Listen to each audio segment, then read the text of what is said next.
is going to change not just the fate of these communities in Telangana, but it is going to be the source of inspiration, source of hope for all the marginalized in this country.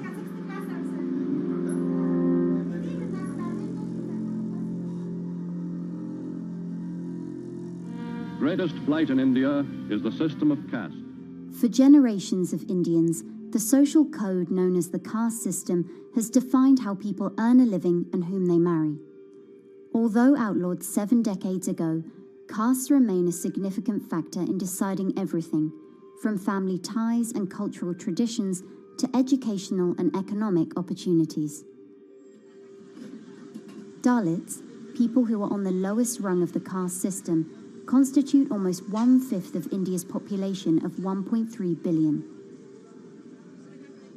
Not able to afford the high tuition of private schools, many are forced to attend government-funded institutions, which in the past have suffered from poor infrastructure, lower education standards, and high student-to-teacher ratios. But Dr. Praveen Kumar is trying to change that.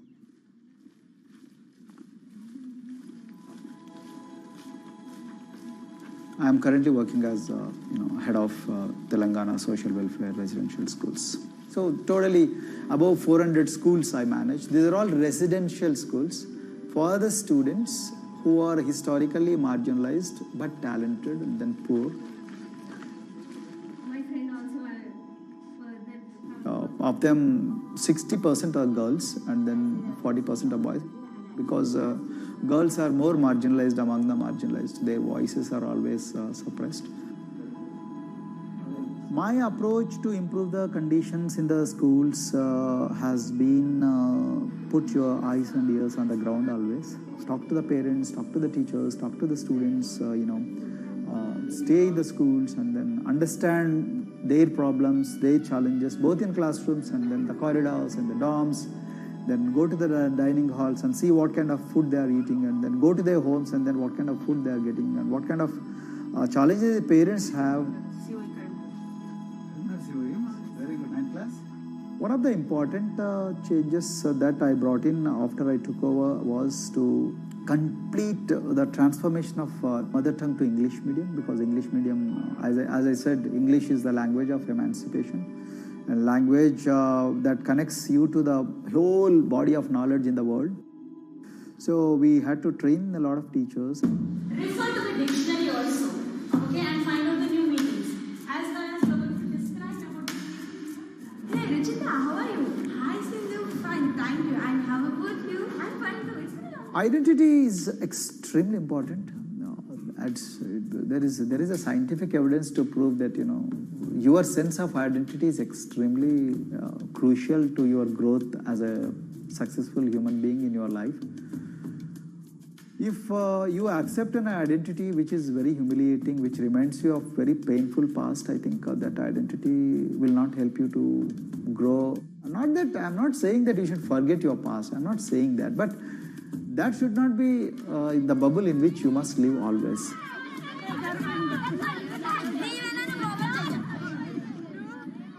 Sweros is an alternative identity. S stands for state, W stands for welfare, Aero, SW and then Aero is Swero. So the idea is your dreams have to be skybound. So that is what we are trying to achieve by changing the identities. Like, you say, I'm a Swero and I aim to be a doctor. I am a Swero, I aim to be a top-notch engineer. I am a Swero, I aim to be a top bureaucrat of this country. I'm a Swero, I want to be a very good actor or a musician in this world. So these are the positive images that are associated with the identity.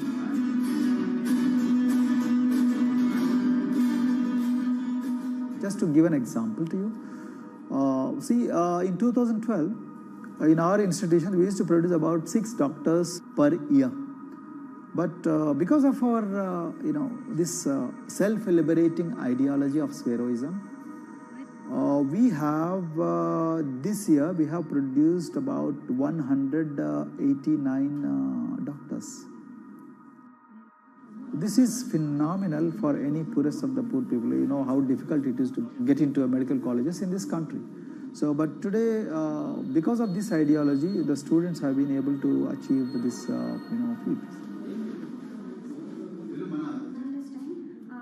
Pujita has been a farm laborer, and her parents themselves are agricultural laborers. And then this girl used to sell vegetables, but thanks to the residential education institutions, she came to the Gaulidodi campus, and then she toiled very hard for 1 year, despite many problems. And today, I'm so happy to share with you that she has joined one of the prestigious medical colleges in the state of Telangana, Usmania Medical College, and then in future, she hopes to be a gynecologist. So this is the journey our children are hoping for. Similarly, the Mount Everest expedition. At Mount Everest expedition, we are very fortunate enough to place the youngest ever female in the history of this world on the peak of Mount Everest. How did this happen? It's all because of an ideology that helps you to liberate yourself.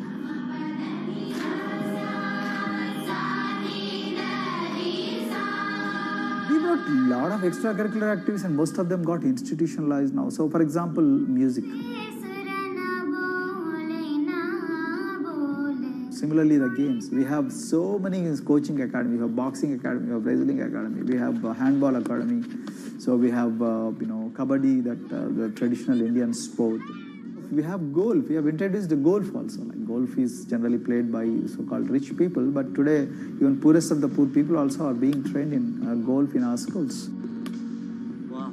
So our intention has been to give all 360 degrees, type of opportunities to the students, so that whoever is interested in whatever activity, they can go and then do it. Break the barriers, break the fence, at least mentally, because poor people have been programmed to be victims, programmed to be subjugated, programmed to be on the margins, always, programmed to feel inferior. We wanted to change all that. There are certain games which are exclusive to rich people. There are certain languages which are exclusive to middle class and upper middle class in this country. To put it in one word, the sole aim of introducing all these co-curricular activities is to break the stereotypes which are recklessly imposed on these people. Their stereotypes Dr. Kumar knows all too well. Born a Dalit, his grandparents were labourers and access to the village well was restricted. Dr. Kumar credits his parents' belief in the power of education with helping him realise his aspirations. He went on to join the Indian Police Service, attended Harvard University, and then began pursuing educational reforms back home. I attribute whatever I am today, it's to my mother primarily. They educated me in the village, although there were no good schools. So then I stayed in social welfare hostels, the hostels which are managed by government for the poorest of the poor kids. I passed with reasonably good grades. Then I went to university, and then I faced worst form of discrimination in the universities. Like there were in those days I'm talking about. So the bathrooms and the toilets were exclusively meant for scheduled castes and scheduled tribes. We used to fight discrimination on one hand, and then again try to excel in academics day in and day out. So that's how I came to education, because I deeply believe that education is the only important weapon that can really place the poorest of the poor people from a very victimhood orbit to a prosperous orbit. I think in future this is going to be a game changer for the marginalized in this country.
If you look at a thermal image of a city and then compare that to a map of vegetation, you'll find that where there's greenery, the temperature is lower.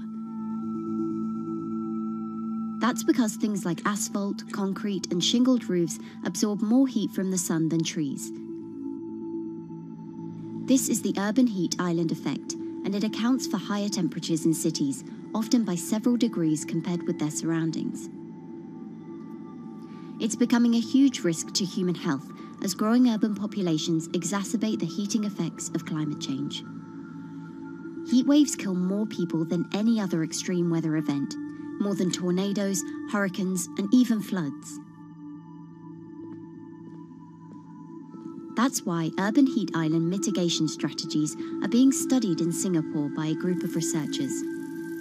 The government-backed project called Cooling Singapore is now in the process of combining everything they've learned to create a digital tool that can help cities all over the world, starting with Singapore.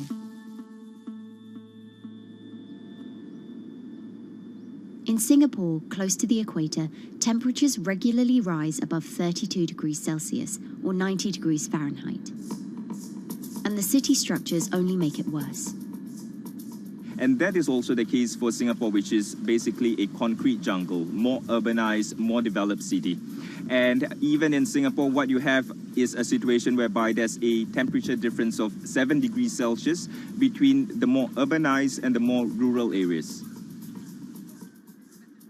The government has taken drastic steps to keep temperatures down. This is Gardens by the Bay, an award-winning park, and inside this greenhouse is a pleasant 24 degrees.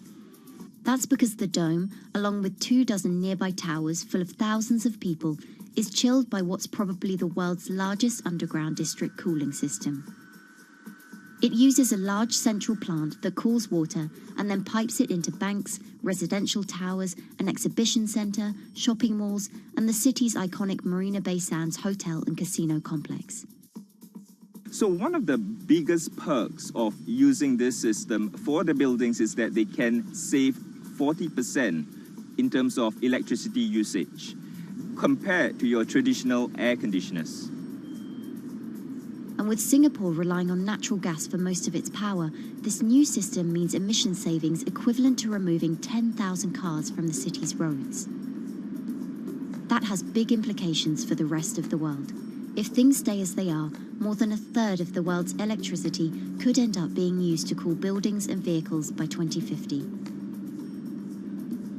As the world gets hotter, gets warmer, there is a greater need for air conditioning and as well as refrigerators, for instance. And the more people are buying these household appliances, the more energy usage they use, and they release heat more, and that then exacerbates climate change.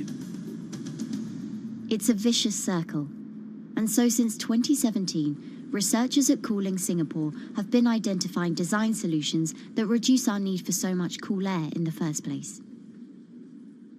One thing many cities have in common, and that's the importance of vegetation. That's a very important measure to mitigate the urban heat because of the shading effect, of course, and the psychological effects of the vegetation, and also because of the possible evaporative cooling effect of the vegetation. Vegetation can be, of course, on the ground floor in form of trees and shrubs, and you can walk under them. This is the so-called canopy layer that the vegetation forms above us. But vegetation can also go up the facades of buildings, and it can go to the roof of the buildings. Luckily, Singapore has been striving for the garden city feel for quite some time. It was a vision initially introduced by then Prime Minister Lee Kuan Yew in 1967 to make life more pleasant for people. And today, Singapore is one of the world's greenest cities in terms of urban vegetation. Kampung Admiralty, a community centre that contains health facilities and social spaces, now provides more green space than the plot of land it was originally built on. It's topped by a roofscape of staggered terraces covered in local plants, which functions as a community park, and a village green in the centre that contains farm plots for residents to tend to. Park Royal on Pickering was designed as a hotel in a garden that doubled the green-growing potential of its site. There's now 15,000 metres of sky gardens, reflecting pools, waterfalls, planted terraces and green walls. And the government has big plans as well. Singapore actually has a plan to plant 1 million trees and add more green spaces over the next 10 years. It is actually a mix of wanting to reduce the urban heat island effect, but on the other hand is also to get the people to be more connected to nature. But it's not enough.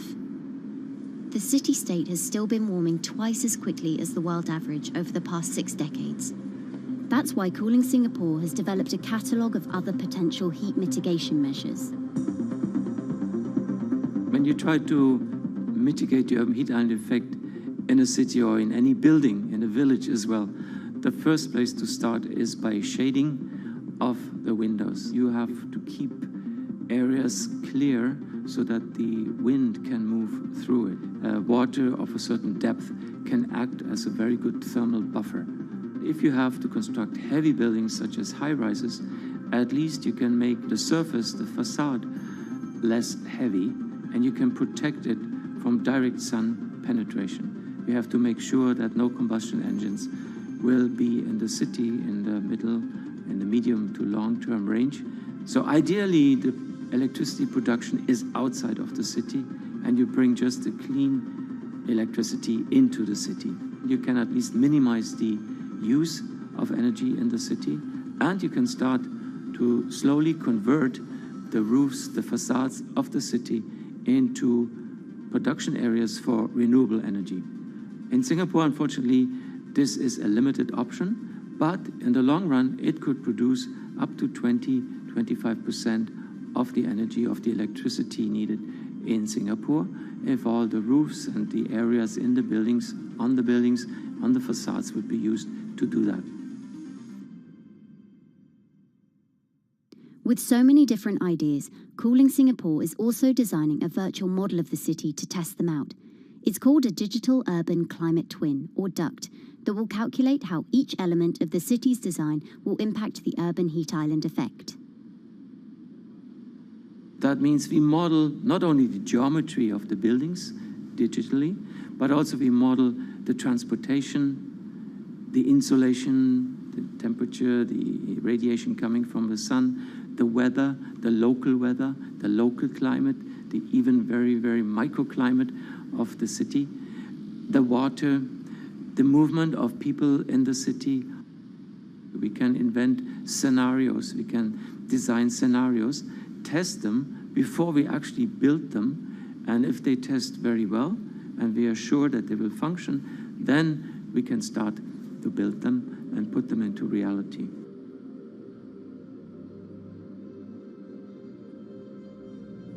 Singapore will be using this new tool to figure out which actions it should take next. And the model can be applied to any city, whether it needs to keep heat out or keep heat in, which will ultimately save energy, slow climate change, and improve our quality of life. So this is something that Singapore will be able to export, maybe even together with its city development systems that it already has. Singapore is one of the very few cities in the world that really combine this scientific approach with a very well-established urban redesign and urban design approach. Through its agencies and the combination of its agencies, it has achieved a lot in the past. If it keeps following the scientific path and the combination with the other knowledge in the city already, we think that it will be a very comfortable and very livable city in the future, even more than today.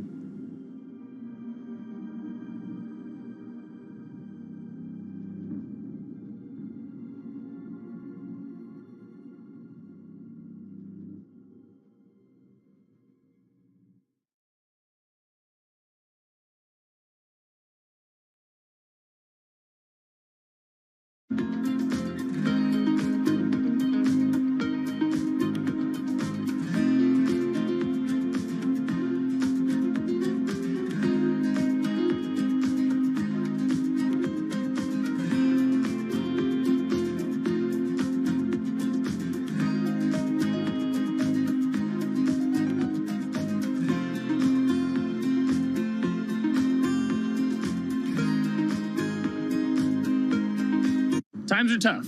Jobs are scarce. It's risky to be outside and around others. Seems like there's very few ways to make extra money during a pandemic. So I guess I'll just hunker down and binge social media until this all blows over. Wait, don't these people make money?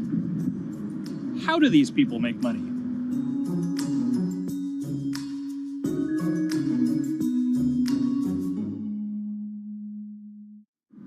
Streamers, YouTubers, Twitch stars. How do they make money? Is it a lot? Is it a lot of work? I know, I gotta ask somebody in the biz, and I got just the guy. Austin John Plays. This is your full-time job now, right? As of November of last year, yes. This was always just kind of like a side thing. Like, any money that I made from doing my videos and whatever else, I never touched that because I didn't really think of that as being like real money. And then it started coming in more and more. And then it was like I hit my first day that I broke $1,000 and I was like, this is actually going to be money. How did the YouTube channel come to be? When the game Pokemon Sun and Moon came out for the 3DS, there was like things that I learned about the game, and then I wanted to just share that information with people. And at the time, I didn't have any way to capture a screen or anything, so I found like generic footage, and I kind of put it all together with so much editing. And that video got 6 views. And then 2 days later, I made another one, and that one got 12 views. And then I just started pumping out more and more content, and people were like, this guy knows what he's talking about. It really just started building on top of itself, and then it was like, my channel really focuses on tips and tricks. So I play a straight 18 hours, and I'll finish the game or get to about the 40-hour mark, and then I'll make my first video. While I'm going through, I have a giant notepad and just scribbles everywhere, and I make these notes of like the things that stumped me, so I know the things that may stump other people. What do you need to think about if you're building your YouTube channel? 1, you need to do something that you're passionate about. Not that you like, not that you think you're gonna make money on, something you're passionate about. The other thing is something that other people are passionate about. It holds a special place to them. And third is, it needs to be something that people are gonna seek out information on. In order to enter into the marketplace, you either need to be better than everyone else, you either need to be faster than everyone else, or you need to be more accessible than everyone else. And you can't be more accessible because it's already on the platform. Granted, if you understand how the algorithm works, which is very similar to Google Analytics, then yeah, you can have a little bit of a head start. But if you're not doing it faster, and if you're not doing it better than everyone else, then why should anyone watch your channel? So my income as a YouTuber kind of breaks down to 3 different ways. 1, which is the bulk of it, which is ad revenue. Whenever you go and you watch a video and then there's an ad and then you wait 5 seconds and you hit the bottom right corner and then you go on to the next video, or a non-skippable ad, or the video starts immediately, you get the little banner ad at the bottom, or if you scroll down from the video, the first thing that shows there is an ad. Those are the 4 different types of ads that can appear on every single YouTube video. And all of them pay a certain amount. It varies on lots of things, like the country of the person who posts it, the country of the person who watches it, the time of year, where you are in the quarter, if there's anything going on with a reduction in ad revenue. Like, great example, COVID-19, companies weren't spending as much on advertising. So because of that, CPM went down. CPM stands for click per thousand. I'm using the Roman numeral for 1,000. And that means that for every 1,000 views, you get a certain amount of money. Now, on low ads, when I first started off, my CPM was 30 cents. So every 1,000 views, I made 30 cents. But then once I signed with an MCN and I started making more quality content and more engaging content, some of my better videos and certain times of the year, I can see CPMs as high as $12 to $14. And there's a big fluctuation between, you know, if I post a video when there's no ads being spent, like January and February, that's the reason a lot of your favorite YouTubers and also TV shows don't post new videos in that time of year because ad rates are down. Why are they going to make content then? Instead, you're recording and you're bulking up for when ad revenue is higher. The second way that a YouTuber makes income is support, crowdfunding, things like that. When I first started off, Patreon was really the only option, but then they started rolling out supporters and members for YouTube channels. So whenever I have a live stream, you can click a button and then you can become a member, and then you get special icons next to your name. I believe they're called badges, or on any video, you can hit the join button, and that helps support the channel. And then the third aspect of that would be merch. And for me, my merch has been somewhat basic. In fact, I'm wearing one of my t-shirts from last year right now. You have to endure the times that your first video gets 6 views, that you post it on Reddit and they say, shut up, and then an auto mod bans you. You have to go through that, because until you go through that and you discover why you're doing it, you're not doing it for other people, you're doing it for yourself. If you're not loving what you do, then it's not worth it. Huh. So make a channel about something that I'm passionate about. Oh, sweet. I guess I can make the channel about that.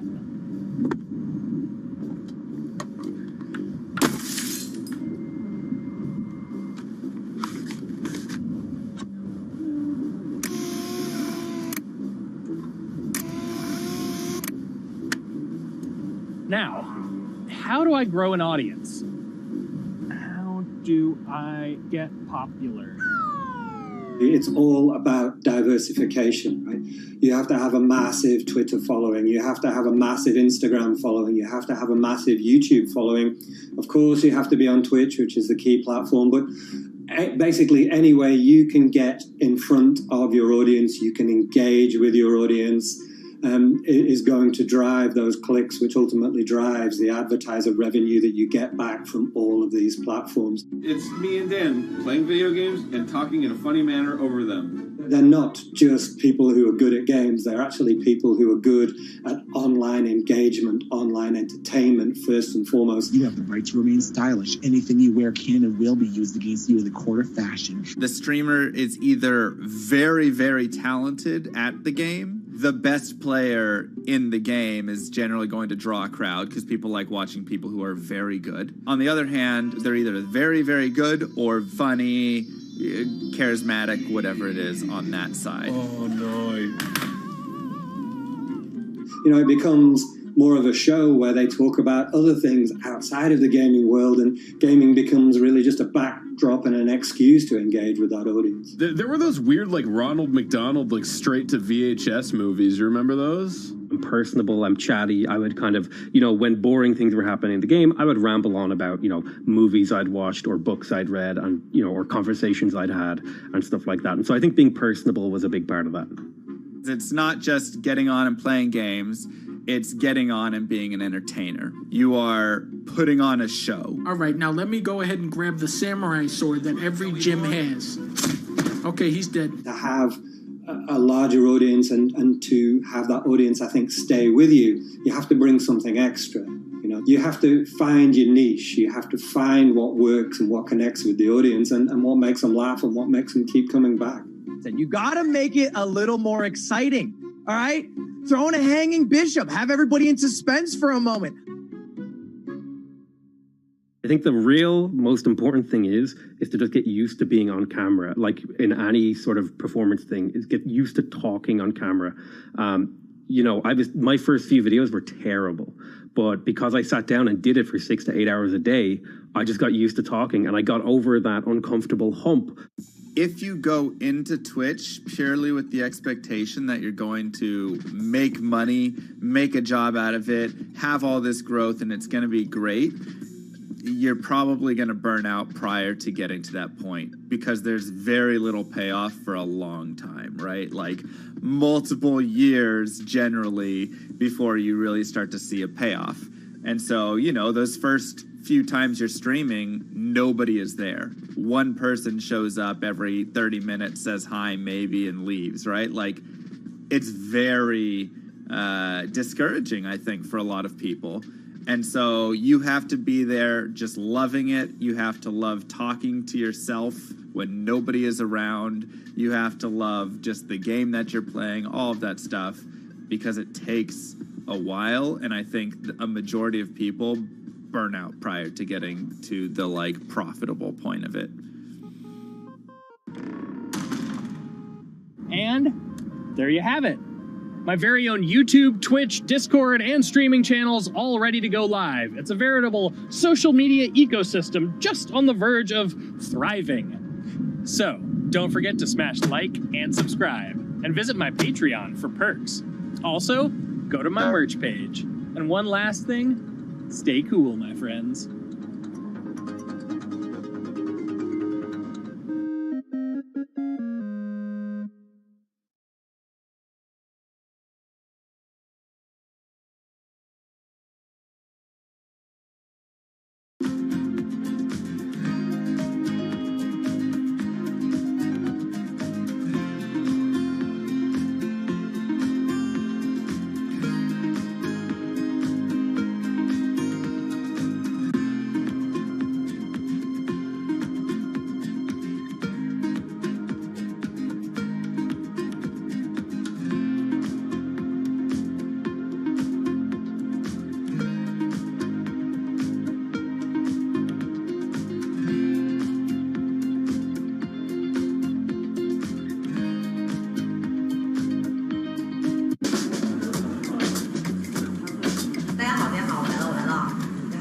This is live stream shopping, one of the hottest trends in China.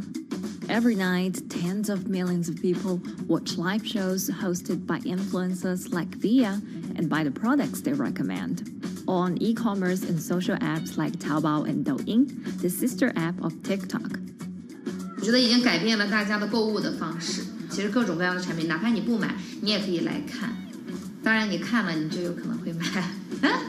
It's not about, only shopping. It's about the experience. It's about having fun. You got to see 3D. You got to see in some kind of action. It's almost like a theater act.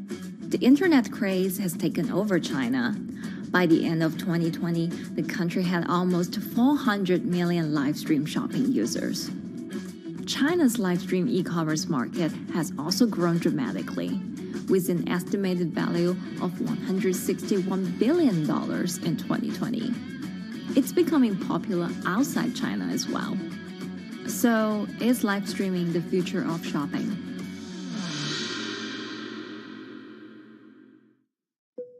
Live streaming is not a new thing. In China, it started in 2015 with the rollout of 4G. And it was first used for entertainment and socializing. Many live streamers performed for their followers or chatted to them, making money by receiving virtual currency and gifts. In the West, live streaming is mainly the domain of avid gamers. In China, it's broken into e-commerce. China actually has a very big e-commerce empire, so it uses these super apps, what we call, that you have payment, you have search of information, you have recommendation system, and you have huge amount of goods available on the platform, and as well as a lot of consumers. So with this advantage, they merge these features of live streaming to make the influencers actually sell goods. Here is a perfect choice. Nice neutrals, beautiful print, nothing overwhelming, and the warmth and comfort of flannel. This is item. Traditional TV shopping involves a one-way direction, whereby a host introduces a product, demonstrates certain things, and say, call this number or something. But live stream shopping is live. That in itself is a very, very big difference. It causes different psychology. And live stream shopping is a very entertaining way of actually engaging someone else. When you shop, actually, this live streaming video will continue. It will minimize into a corner, and you can buy the items and pay all on the same app. And after that, the live streaming screen will just enlarge by itself, and the promoter will come back to screen. So it's very convenient. Taobao, one of China's biggest e-commerce platforms owned by tech giant Alibaba, added a live streaming function in early 2016. In the following years, other e-commerce and social platforms like JD and Douyin also integrated this feature. 开头的时候还是有很多的挑战的，对画面的这个流畅，然后是否能够很真实的去还原商品，它其实在这个上面是有很高的这个门槛跟技术的这个卡口在的。不管是我们的这个用户的接受度，还是商家的这个上手的这个难度都很高。但是这几年下来，基本上难点在不断被突破的。Over $70 billion worth of goods was sold via live stream on Taobao in the year through March 2021. Latest surveys show that over 60% of live stream users in China were watching shopping shows, and over 65% of them shopped at least once via live stream. In 2020, live stream shopping got a huge boost during the pandemic, when millions of people were in lockdown and many retailers were pushed online. People, during the lockdown, felt like there's a need for more social interactions. This live platform creates an interesting kind of environment that gives people the sense that I'm actually interacting with you. And then live stream shopping brings in a lot more variety of things that people could buy and satisfy, the sense of like losing control, especially during the pandemic.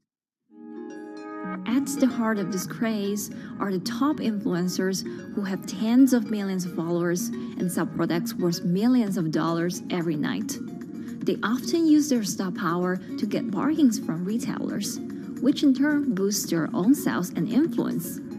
So if you think about China's live streaming, you have to know the king and queen of the influencers. The queen of live streaming, Via, she is actually having the biggest viewership and the biggest sales volume for a long time on Taobao platform. She can sell everything from like Gucci sunglasses, lipsticks, homes and cars.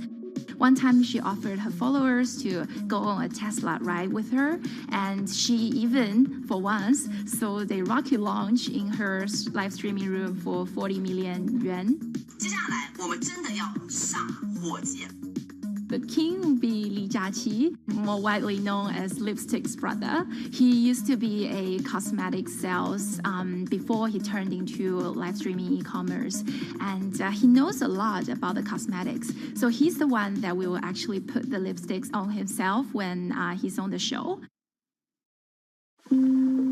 Top live streamers like Via and Li Jiaqi have become celebrities in China and can earn millions of dollars a year. Although not everyone can be as popular, mid-ranking live streamers like Tiffany still earn a good income through sales commissions. 如果说单从收入方面来讲的话，那主播的收入是比普通的工作要高很多。但是呢，主播这个工作时刻对身体，包括对精神都有很大的一个考验的。就是每天需要集中精力，然后长达5-6个小时，这种状态是很累的。而且这5-6个小时的话，你是脑子是不停的，然后嘴巴是不停的，然后手也是不停的，眼睛也是不停的。像我们做主播，不是说单一的只做直播一件事情，然后还会有选品的一些工作，然后还会有一些其他的事情排在里面，其实是没有个人生活的。那我觉得增强粉丝影响力的话，不是说某一件事情。可能今天做了什么事情你就增大了影响力，而是每天不断的内容的输出，粉丝不断的可能对你的了解，慢慢的信任你。没有芝麻酱的味道，如果吃不习惯的话就慎买。A lot of successful live streamers are generally very good at communication. They're very good at articulating very simply what a product does, what a product doesn't do. In order for them to sell, they need to be trustworthy and appear trustworthy, and they need to show in some ways that they're authentic, right? So for Via and Li Jiaqi, they are able to articulate that quite a bit through their body language, through what they say. For example, Li Jiaqi will also sometimes say bad things about certain products because to him that's his honest opinion, and sometimes people want to hear that. And so they seem very credible, they seem very trustworthy, and don't forget, they're also very entertaining and very interesting. If you're familiar with Li Jiaqi, he won a Guinness record for like the most lipstick applications to models in like 30 seconds. So if you're able to create a lot of buzz with interesting things that you do, people who may not want to buy lipsticks will also stream in just to watch what he does. And then from there, you might get hooked. 这就是一般女生出门的时候涂的口红的颜色。Live streamers also use sales techniques such as limited time or supply. This sense of scarcity can often encourage viewers to buy. The platform in itself creates and enhances some of these things because you see it live. Something we call social proof has taken over, meaning that, hey, other people are interested, other people are joining in, other people want the same product. and they add it in the chat and they ask questions and they say, oh, I want this too. What happens then? It makes the whole product even more scarce. But it's not just influencers. Local farmers, luxury brands, even mutual funds have also started their own live stream shows. Working with very top-tier live streamers can be risky. It's not necessary that the benefits will end up with the brand. So we see company executives opening their own shows. And we see like P&G have their own sales room, which runs shows every day as well. We also have like local governors in like small towns to sell their agricultural products. So the live streaming is definitely transformed the way product owners can think about how to reach their consumers. And it enables a lot of players to actually sell. Live stream shopping is going global. Merchants in Southeast Asia have embraced this trend. And in the West, Amazon has upgraded its live streaming function, adding interactive features like chat rooms. Companies, including Google and Facebook, are also developing and investing in technologies to integrate video and e-commerce. 直播电商它其实已经开始成为主流，它未来的发展空间跟潜力都是巨大的。接下来大家会越来越依赖这种购物方式，会变成一个比较日常化、比较规范化的这么一个趋势。If you look at the numbers alone, their numbers alone, Li Jiaxi's numbers or Via's numbers, you know that they can sell and you know that they can generate revenue. Are they able to sustain it over a long period of time? It depends on how innovative they are at changing some of the things that they do. But you can't expect consumers one day turn into virtual shopping for good. There will be the nature of us that crave to go into the store, to touch the goods and actually wear it and see how it looks like and walk around in that with our friends. And those things wouldn't be replaceable with live streaming.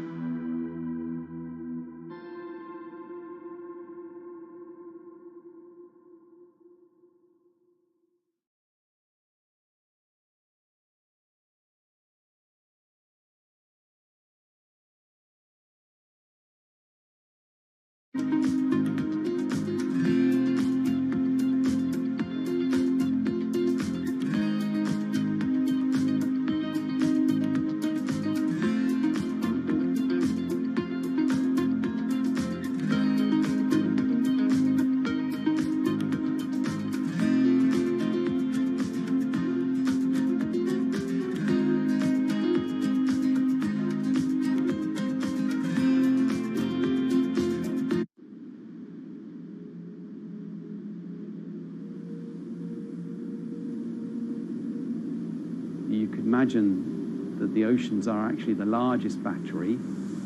We're storing huge amounts of energy in the oceans. The wave motion can be very deep. It can extend down several hundred meters. And once it gets to the near shore, from about 50 meters, the whole water column is moving backwards and forwards. As we search for ways to reduce our reliance on fossil fuels, some are looking to a largely untapped potential source of renewable energy. In theory, waves off the coast of the United States alone could generate over 2 trillion kilowatt hours of electricity a year, enough to power more than half of the country. Waves intensify and subside not as quickly as the wind, and that means that it can produce a smoother power generation curve. One of the potential advantages of wave energy is that it could act as a complementary source of power compared to other renewables on the grid if it were to be scaled up to commercial scale.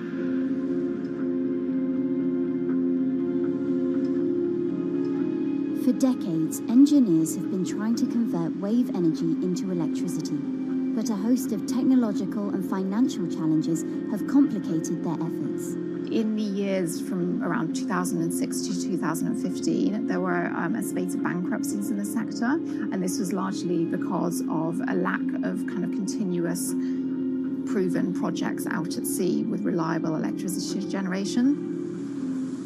Since then, companies have been trying to develop the technologies at a steadier pace and with a smaller cash burn. But the same questions remain. Can companies develop devices and technologies that actually work? Is wave energy just a novelty or something that can become a major renewable energy source?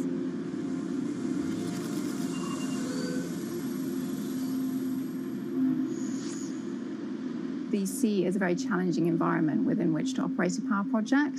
So seawater is corrosive and conditions are very rough. So this means that power projects don't have a very long lifetime, and it increases operating and maintenance costs.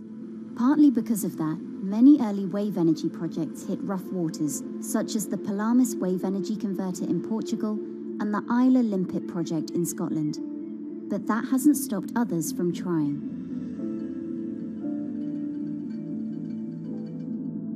Companies are focused on testing projects out at sea, proving their durability, trying to raise capital and bring down cost.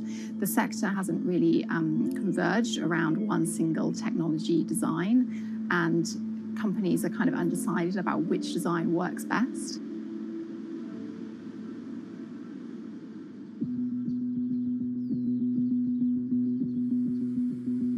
Finland-based AW Energy is a veteran in the sector. The first proof of concept of the company's device was made in the 90s after diver Rauno Koivusaari observed the strong back-and-forth movement of a hatch cover in a shipwreck in the Baltic Sea.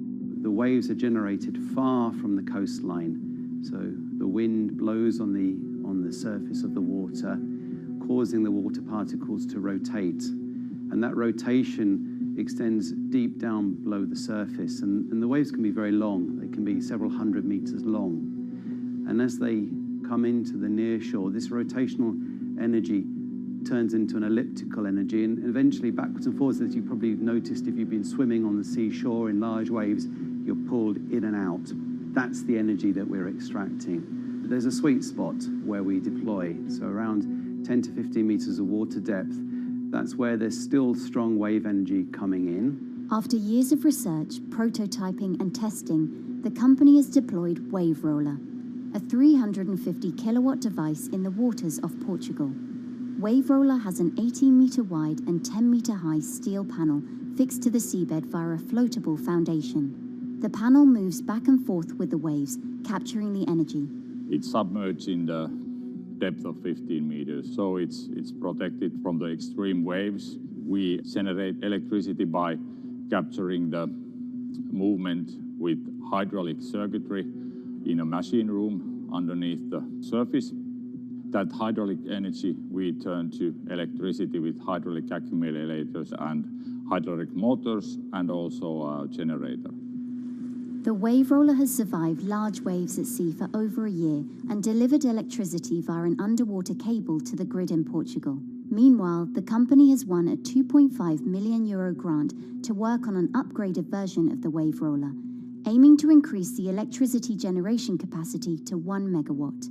The upscaled device would have a bigger panel, 2 power takeoff units, and improved software to control the energy production. We have taken into use a wave prediction algorithm that kind of tells us what kind of waves are coming in to our device.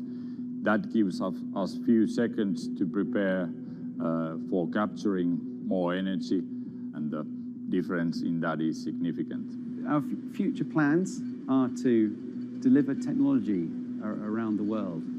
So I'm hoping we can be working on delivering technology to projects in Asia and also in the American continent as well.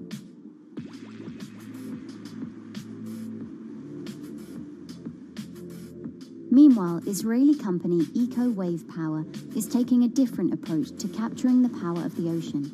For the company's founder, Inna Braverman, developing new sources of renewable energy is a personal mission.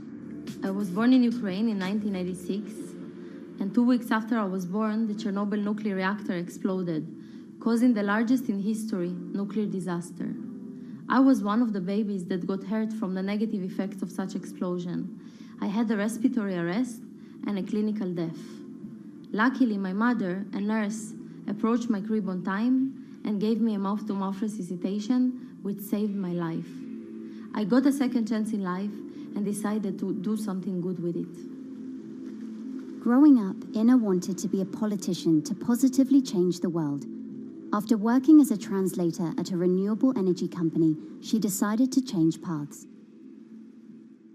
Solar and wind energy were fully commercialized. There were a lot of amazing technologies implemented everywhere. I saw that wave energy, although it's an immense source of electricity, the biggest companies in the world are trying to develop wave energy with no success. And there was kind of a race going on in the world of who is the company that is going to develop a viable wave energy solution first. In 2011, the then 24-year-old Inna co-founded EcoWave Power. Instead of installing devices offshore, the company's devices are attached to existing breakwaters, jetties, and piers. Our technology is very cost efficient, especially in comparison to the offshore technologies, because we don't need any ships, divers, underwater mooring or cables.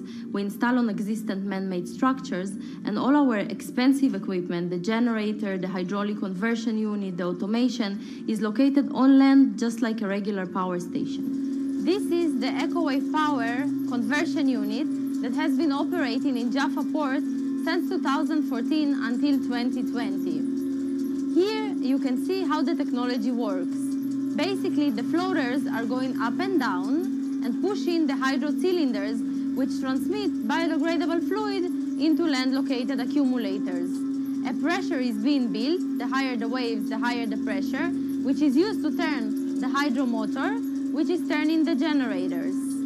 The whole system is controlled by a smart automation system, which you can see right here. And in case of upcoming storms, the system automatically raises the floater above the water level and keeps them in the upward position until the storm passes.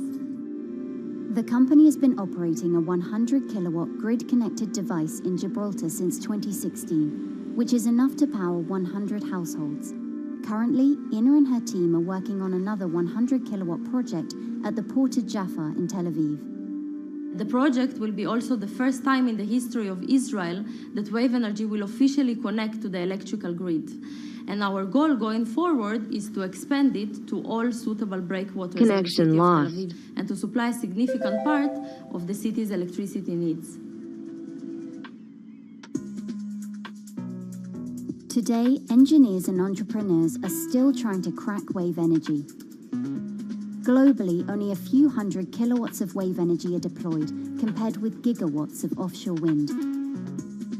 But the field has come a long way in recent years, and with the right engineering solutions, this new power source could eventually become competitive with more mature renewables like solar and wind. I would have a lot more confidence in the successful wave energy companies today as opposed to like 20 years ago. But in the next few years, or maybe the next couple of decades, it will be more likely to be used in remote locations like islands that are otherwise dependent on expensive diesel power, or out at sea on gas decommissioning rigs, or for powering underwater autonomous vehicles. So definitely, wave energy can compete with other renewable energy sources, but I personally believe that this is not a competition. In order to have a 100% renewable energy friendly world, we need all renewable energy sources to work together.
are all these people from? Who are all these people from?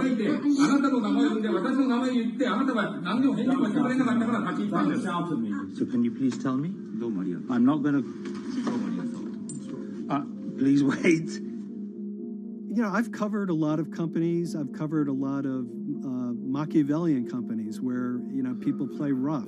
I don't think I've ever seen anything on the scale of Nissan. He is making you, but you act from this side. I mean, it's corrupt. The system is... One of the most dramatic elements was Ravinder Pasi's home being raided by court officials in Yokohama. You scared my wife. You scared my children. I worked in this for 16 years. So Rav Pasi's journey into the darkest recesses of the Japanese corporate world started when he was the general counsel, the highest corporate lawyer position in the company. In the past few minutes, Nissan has revealed that its chairman has been arrested after allegations of serious misconduct. He was tasked with investigating Carlos Ghosn.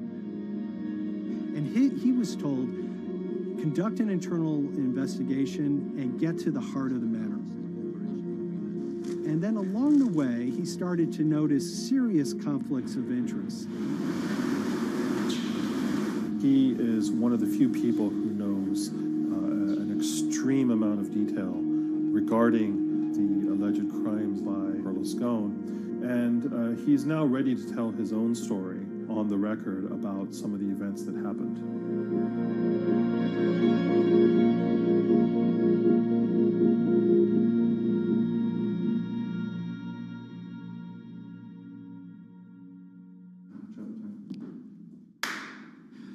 My name is Ravinder Pasi. I'm the former Global General Counsel of Nissan Motor Co. Limited. And you could say, yes, I had a front row seat in terms of what was going on.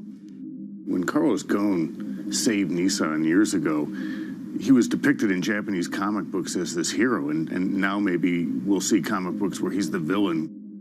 In corporate Japan, Nissan was quite an unusual company. It was led for 2 decades by a non-Japanese executive.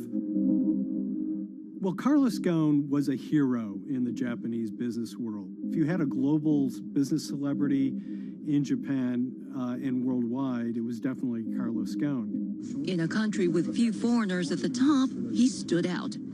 But over the years, he saved Nissan from bankruptcy, allied with Renault and Mitsubishi, and turned the alliance into one of the most competitive in the world. Yet as the years went on, you know, I think his ambitions changed a little bit. He started thinking about legacy plays, and one of them was to really tighten the alliance between Renault and Japan. And unbeknownst to him, there was a contingent of senior Nissan executives that were really felt threatened by that move. They really thought that they would lose complete control of the car company, and even in the government, there was probably a little bit of anxiety about a national champion in the auto industry falling under full-blown foreign control. Carlos Ghosn was an auto industry leader, respected by many in Japan. Now he's in jail.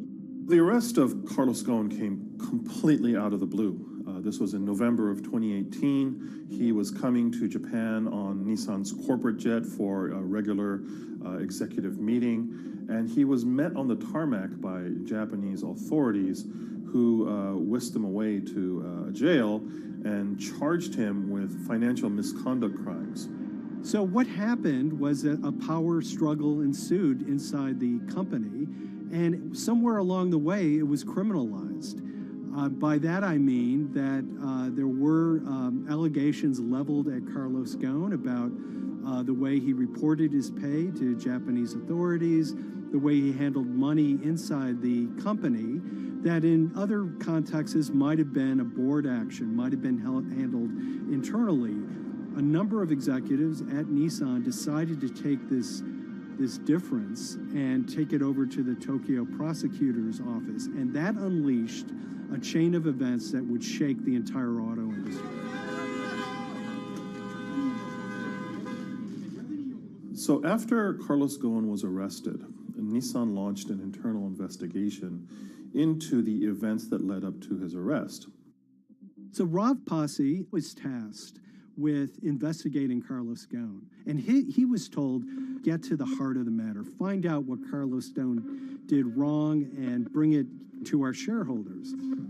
It's really complicated because you had various things coming out of the weeds. 2018, the investigation has started, and we become aware of matters in terms of conflicts, actions by certain individuals that cause some concern because things might not quite be what they seem. So in our story, we really took a close look at Harinada and his role in Carlos Ghosn's downfall. Harinada is one of the most fascinating figures inside Nissan. He's also a lawyer. He's originally Malaysian. Hello, Mr. Hadi. And he had a meteoric rise through the company and became very, very close to Carlos Ghosn and other top figures. He had a front row seat at all the major strategic deliberations at the company. And when he discovered that Carlos Ghosn, as his final legacy play, was going to tighten the relationship between Renault and Nissan, he made a decision to go against Carlos Ghosn. And he became one of the key figures that decided that Carlos Ghosn had to go.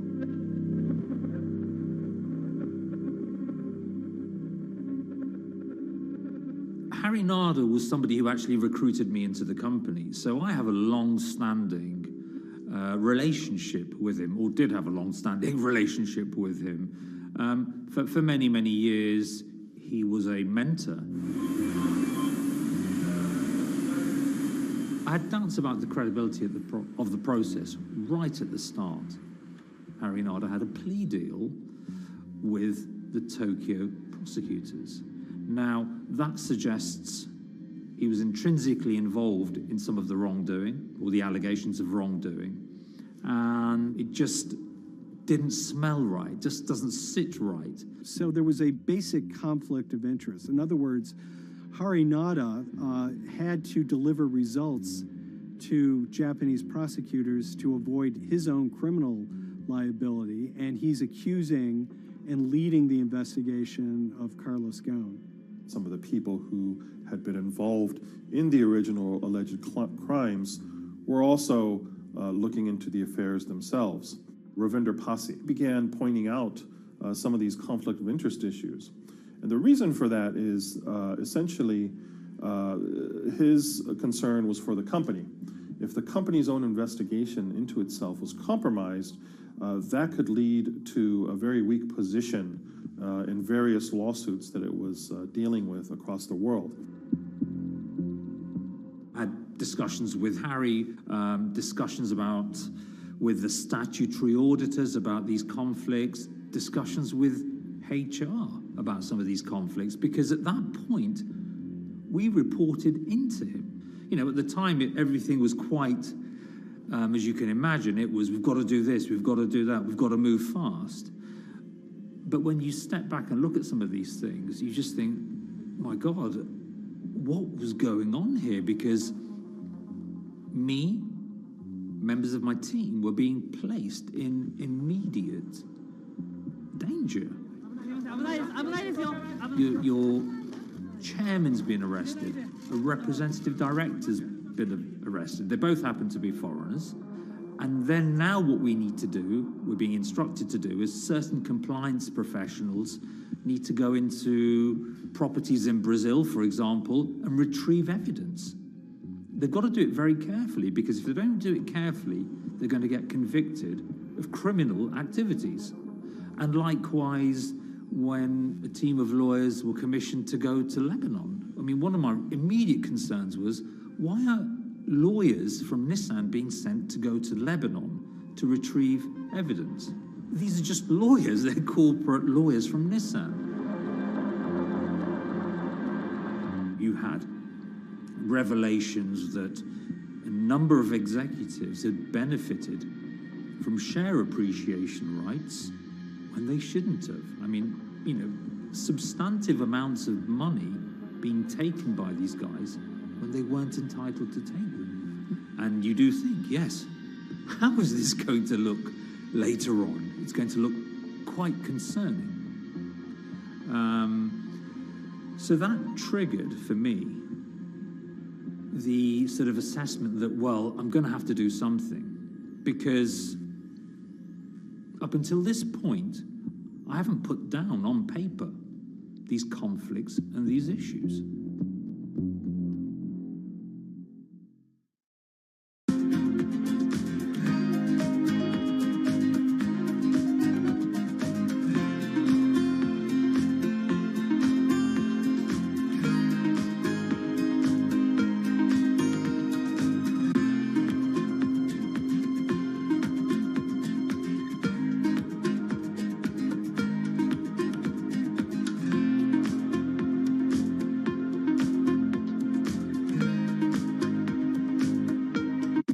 So Rav Pasi makes a fateful move. He writes this letter to the board listing every suspicion he has in great detail, backed up by evidence, backed up by memos, of why this internal investigation had serious problems. He sends the letter to the board and it's crickets. He doesn't hear much of anything. Nothing happened thereafter. Nothing at all. Just like it just gone into a black box. And he began to suspect that there was a desire, even at the highest level within Nissan, to kind of sweep these conflicts of interest under the rug. Unfortunately for me, I think, again, with hindsight, people must have thought that this is the nail that's sticking out, and we can't have this. Within 3 days of me submitting that to the board of directors, that letter to the independent board of directors, I was removed from the Goan Executive Conduct Matters. I was then told that I could not attend board meetings anymore. And up until that point, I had attended every single board meeting. I was then also told that after 8 years of being in Japan, I'd be going back to the UK. It eventually transpired that I'd be the VP of Projects and Transformation, managing a team of 3. So you can imagine what this feels like at this stage. Almost an arbitrary removal from Japan, where I've lived for 8 years, had 3 children there, my family has grown up, and we've been settled there, having a few months earlier been promoted to vice president at a global level, to being almost demoted. So Pasi was essentially being reassigned to get him as far away from the internal investigation as possible, and also to a certain extent in retaliation to some of the issues that he brought up regarding the internal investigation and Harinada. What happened to Rav Pasi can be seen as a series of corporate humiliations. I mean, first of all, his immediate responsibilities were taken away from him. Eventually, he lost, the coveted general counsel title. But it didn't stop there. Toward the end of his stay in Japan, Rav and his wife were convinced that they were being followed. During that period, I'd noticed that whilst driving my car, I'd have other cars following me. First time I noticed this was around mid-March, and I was driving, I can't remember where I was going, but this grey van, small van, just literally started following me. And I noticed that there was somebody in the car taking pictures. And lo and behold, we were absolutely being followed either by people on foot or other individuals, 2 or 3, normally 2 burly men in a car, different cars at different times, following us around. They were following the family as well. And, given I'd seen the Nissan security department behave in a very, very egregious manner with others in terms of following and surveilling, I was very concerned as to what they were doing and who they were giving this information to. Because if they're giving this information to the authorities, you do think, why? What's going on here? I mean, this is just not normal behavior. And this all culminated in a rather dramatic event in the middle of 2020. Who are you people? Where Nissan had hired a legal team and had obtained an unusual court order from the district court in Yokohama to basically do a search of his home and seizure of his corporate laptop and phone and other documents. If you don't let us in now, we have to break this key. So it's a pretty extreme way to treat someone who had spent 16 years at the company. These people have all come in. We don't really know who they are, apart from the fact that I've been shown a badge that says the Yokohama court. And they're here to recover a laptop and a mobile phone. It was even more weird because I'd highlighted to the directors that certain Nissan executives were trying to recover this laptop and this phone whilst I was still in Japan. And I was very concerned because it had evidence on there that related to misconduct matters and other forms of inappropriate conduct. It was just another form of intimidation, another form of harassment, forcing me almost to leave the company and the country. Because once they'd retained and obtained these items, we were still followed, which, again, I just couldn't understand. What is the point of doing that? This isn't a car company. This is not the KGB.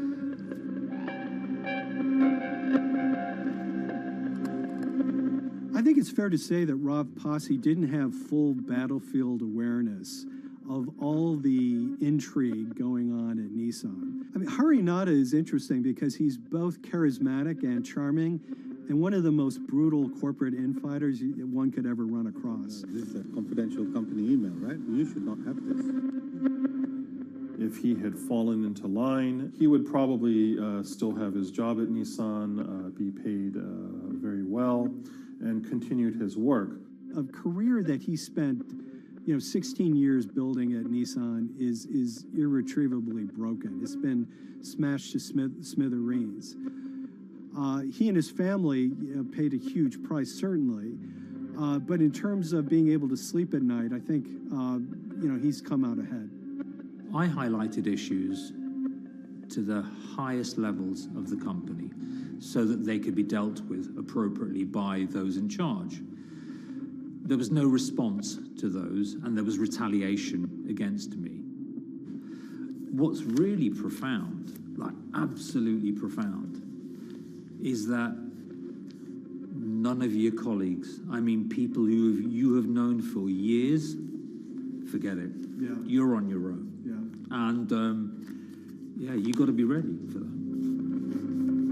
You've got to be ready for that. If you take it on anyway.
This is the awful truth.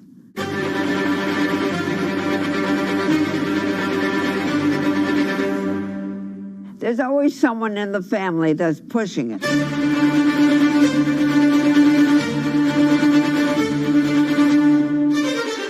This lady does not deserve to be taken advantage of, especially at your age with your own grandchild. Yeah.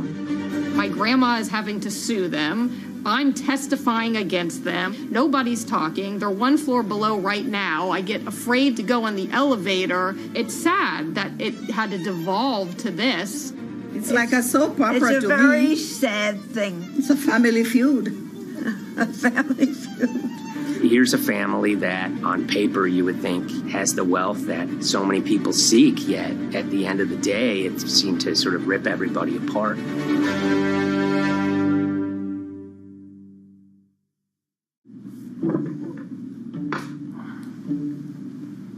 My name's Tom Schoenberg. I'm a senior reporter here at Bloomberg News, cover financial enforcement. I was approached by someone close to the Schottenstein family and asked whether or not I would be interested in writing about Beverly Schottenstein and this case that she had against JP Morgan. And it was immediately clear that there was a great story here to be told. So I started just, assembling all sorts of documents that the family made available to me. That included a diary that Beverly had begun writing when she started having suspicions about what was actually going on with her money. Beverly obtained her wealth from the Schottenstein kind of retail empire that has at times included Big Lots, Value City, American Eagle Outfitters, DSW Shoes. Beverly's husband died, and at which point they sold off their portion of the company, bringing them an enormous amount of wealth at around 1990. Estimates of her wealth were around $90 million. She, for many years, had that pool of money being managed by outside advisors. Her grandsons in the late 2000s had both graduated and were becoming financial advisors. She gave them a little bit to work with, and over time, her grandson, Evan, became the trustee of her entire estate. Managing sort of family money is not a conflict. In fact, some ways in wealth management, it's kind of how you get your start. It's kind of the seed that you need to sort of get going in the business. But Beverly started having suspicions that something was wrong probably in around 2016. Well, there were suspicious things, but taken separately without everyone talking about their own experiences, it was hard to really put it together. She had written a check to her caretaker, Dawn, that bounced. So she went down to her local Chase branch to sort of find out what was going on. She wasn't getting paper statements in the mail, so she asked them to print out a number of her statements having to do with her checking account and her credit card account. So we went to the bank and asked for the statements. And she got a whole year and going through all of them, page by page by page. And it was there she saw all sorts of charges that she said she didn't authorize or didn't know about. I was becoming very, very suspicious. I was starting to look in the money part, and that's what bothered me more when I saw that money was going. And I was not a big spender. Around the same time, Dawn, she starts noticing Beverly's son, who lived in the condominium below her, came up with Evan with a shredder and started grabbing papers in her office area, including some with JP Morgan letterhead, and just started sitting at the kitchen table just shredding documents over and over. Yeah, they came in one morning. They used to do it in the back. Through the back door, and they brought the shredder inside. And then they went in the drawers in the office and took out all the papers, and they started doing it. I was very suspicious because I know you don't go around and destroying papers. Beverly said that they had done this many times before. That's when she said to me, Dawn, I'm going to write my feelings in this black book. Diary. And it's a diary, and she started writing. Each day she would write a little at a time. Around the holidays of 2018, a package had arrived, a FedEx package, and in it were materials about a venture capital fund based out of the Cayman Islands. Dawn and some other family members take a look at this, and they see that Beverly is signed up for this fund to the tune of $5 million over the course of several years. And that was really the beginning of it. That was sort of the tip of the iceberg when it became obvious that something was going on, that my grandmother really wasn't aware of this fund. You know, Beverly started to panic. She got really upset and called, JP Morgan's headquarters in New York and asked for Jamie Dimon. She said she was told someone would call her back, but she says that never happened. She wrote a letter to Evan and Avi, and in there she laid out a number of things that were concerning her: unauthorized trading, the checking account. She had about $1 million worth of jewelry in a safe deposit box, and that her son Bobby had the key to that box, and that jewelry had gone missing. All this was kind of packaged in this, 5-page handwritten amendment to a will and trust. There's such an evolving narrative about why the jewelry was taken. The only truth we really know is that the jewelry is gone. But why it happened, there have been a lot of different stories. You just don't take your mother's wonderful things and hand it out. And they emailed that note to J.P. Morgan to seize all activity on her account. And it ended up setting off a firestorm after that. As soon as they got this email that there was a cease and desist and that she wanted to send her money and change brokerage firms, they were actually vacationing one floor below downstairs. They're there right now. The next day, Beverly's in her place. The granddaughter's still in her place visiting. Dawn is there, and up comes Bobby kind of barging through the door. And he's screaming about what was sent to the JP Morgan. They're now investigating now. And he's furious, takes his mother and sort of puts her into a chair, gets pen and paper, and she says physically forced her to write a retraction letter. They were pushing me around. It was a scary time. I was really afraid too. I had to take her to the doctor, and she did an x-ray because she was in so much pain. The locks had to be changed. The phone number had to be changed. I really thought we were going to have to hire guards to be outside just for protection. Oh, it was terrible. Horrible scene. Beverly brought her case before the Financial Industry Regulatory Authorities, usually known as FINRA. It took several months of hearings. She sees all sorts of transactions that's going on, hundreds of them that she claims that she never knew about, never authorized, but yet were logged in JP Morgan's files as having been direct requests from her. That included the sale of a large amount of Apple stock worth several $1 million, as well as all her stock in Big Lots. Over the course of their time with JP Morgan, Evan and Avi were making all sorts of trading on her account that was generating millions of dollars in commissions for themselves and the bank, yet she was not sort of getting any of the type of gains that you would expect sort of an $80 million account in a bullish market to be able to get. They issued a ruling entirely in her favor, finding that her grandsons, as well as JP Morgan, they were liable for violating their fiduciary duty, misrepresenting themselves, and they also found that the bank and her grandson, Evan, were liable for elder abuse. Evan and Avi, they were fired from JP Morgan. They issued an award of about $19 million. I reached out for comment, and JP Morgan emphasized that Evan and Avi were no longer with the firm and that their actions do not represent the sort of values of the bank. I reached out to Evan and Avi, heard back from their lawyer saying that, they disagree with the law and the facts that FINRA kind of used to decide the case against them and are seeing if they can have it withdrawn. Her son, Bobby, wrote her a letter, said his sons weren't criminals, and he also admits to taking her jewelry. And he says he needed it to pay off some bad business debts he had. They never once came up to say, I'm sorry.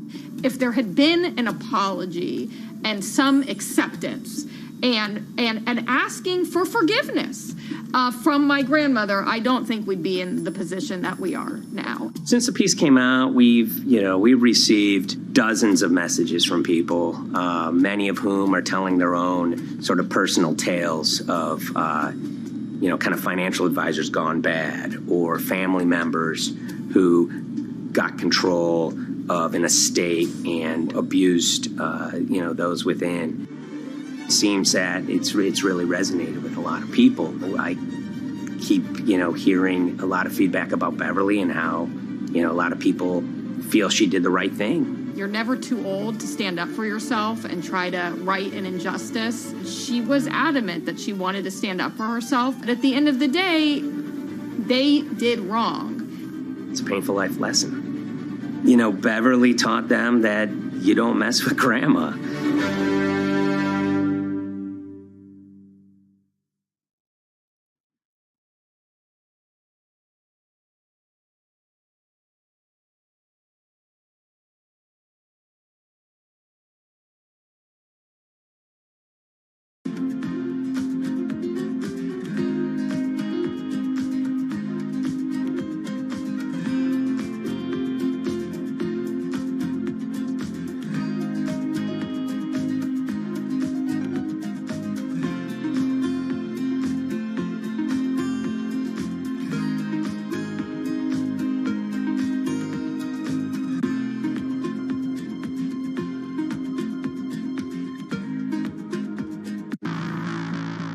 On April 20th, oil markets did something they never had before, and they crashed, went into negative territory and closed the day at minus $40. Meanwhile, in a place called Thaden Boyce in Essex, a group of 9 traders, led by a guy called Cuddles, made $660 million over the course of a couple of hours. The price of oil has collapsed to a record low. We've never really seen anything like it. WTI this morning down more than 35%. People maybe wouldn't have been so surprised if the oil price had fallen to zero, but the oil price went to minus 38. It went far lower than anyone had expected. And so lots of people in the market were saying, well, hang on, something else is going on here.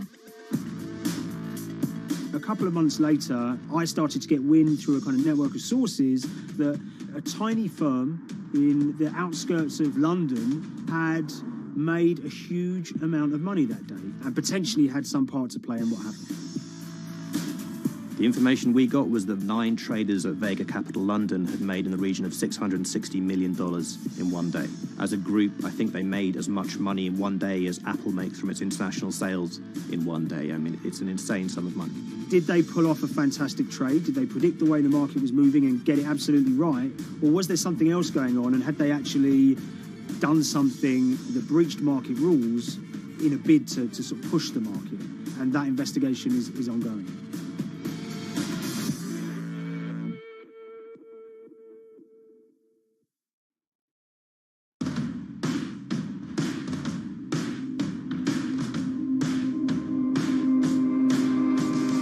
So Paul Commins is a trader who cut his teeth in the pits in the 80s and 90s when everyone had a nickname. His was Cuddles.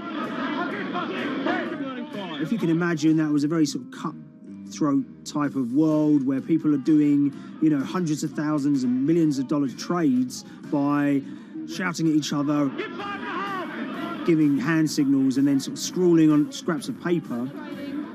The culture of the trading pits in London was very influenced by the working class guys who became traders there. They weren't like the city bankers that had gone before them. They weren't usually Oxford or Cambridge.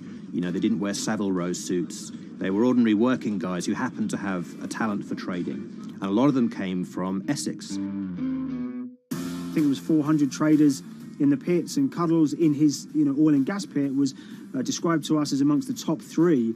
In amongst that, was very successful and made very large amounts of money as a young man. But inevitably, mechanization and the arrival of electronic markets was the kind of death knell for the pits. And in 2005, the IPE closed down. And when the pits shut down, a lot of the traders who worked there lost their jobs or quit or went to work for financial institutions.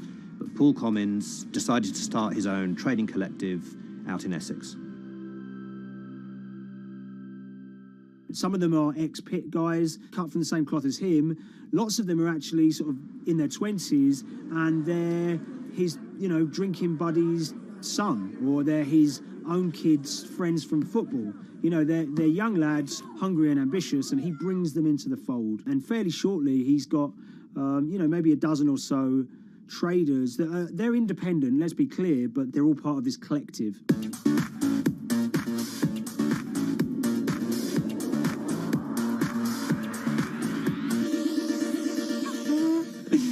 Yeah, I'll let Liam deal with Essex.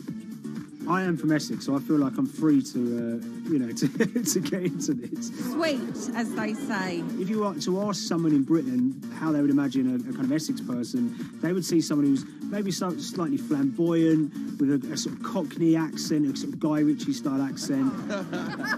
Not afraid to splash the cash, but it's probably pretty bright and has done well for themselves. Don't even make sense, does it? But, these guys, they drove around very nice Rolls Royces and Bentleys. They went to places like Marbella on holiday. Thaden Boyce is a very wealthy place. You have to have considerable income to be able to afford to live in that village. It's a really nice place to live, and it's 20 minutes tube ride away from the city. Earlier in the summer, we have this lead, which is that there's this tiny firm called Vega Capital London, and they were the biggest winners from the biggest oil crash in history. Anyone that covers markets is going to be surprised about that. You're thinking your BPs of the world or your Glencores, but it's this tiny firm. And one of the big challenges that we had was actually finding out who worked with Vega Capital. It wasn't immediately obvious, and at first we had absolutely no idea. If you go to the Vega Capital website, it says it's under construction. If you do basic online searching, it's very difficult to find anyone who's publicly connected to the company. So inevitably, we're incredibly curious at this point. Like, who the hell are these people? The more reporting we did, the more it became clear that this group were connected socially as well as professionally. They went to weddings together, they played golf together, they would go on holiday together. We found out that a number of them were members of the West Ham Supporters Club in London. A few of them started companies together, so you could see all the connections between them and start to see a distinct group emerging. And it really just was this kind of shock that, this wasn't just like a hedge fund or a firm you'd never heard of. This was actually a group of buddies who all had the same experience on this day and had all made a huge amount of money. So if you're an oil trader, there's a number of different ways you can trade, and probably the most popular is WTI Futures Contracts. And it's basically a contract that says, I'm going to buy 1,000 barrels of oil from you at this point in the future, or I'm going to sell 1,000 barrels of oil to you at this point in the future. It's actually just a financial contract to gamble on to predict whether oil is going to go up or down. On the 20th of April in Essex, there have been signals for a while that this was going to be an exceptional day in oil markets. And we know that some of them arose early and started their trading in the early hours of the morning while it was still dark outside. Essentially what they were doing is buying contracts that gave them an obligation to buy oil at whatever the price ended up at 2:30 p.m. So they're basically placing a bet that oil was going to fall throughout the day.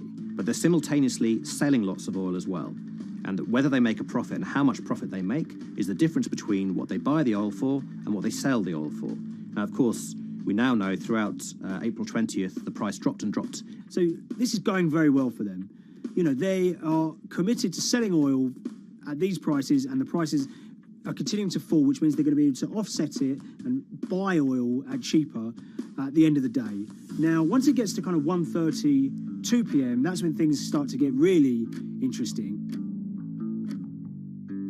Suddenly there's a kind of influx of buyers and sellers, as desperation increases in the market and trading volumes go up. Now at 2:08 p.m. exactly, something bizarre and unprecedented happened, which is that oil passes into negative territory.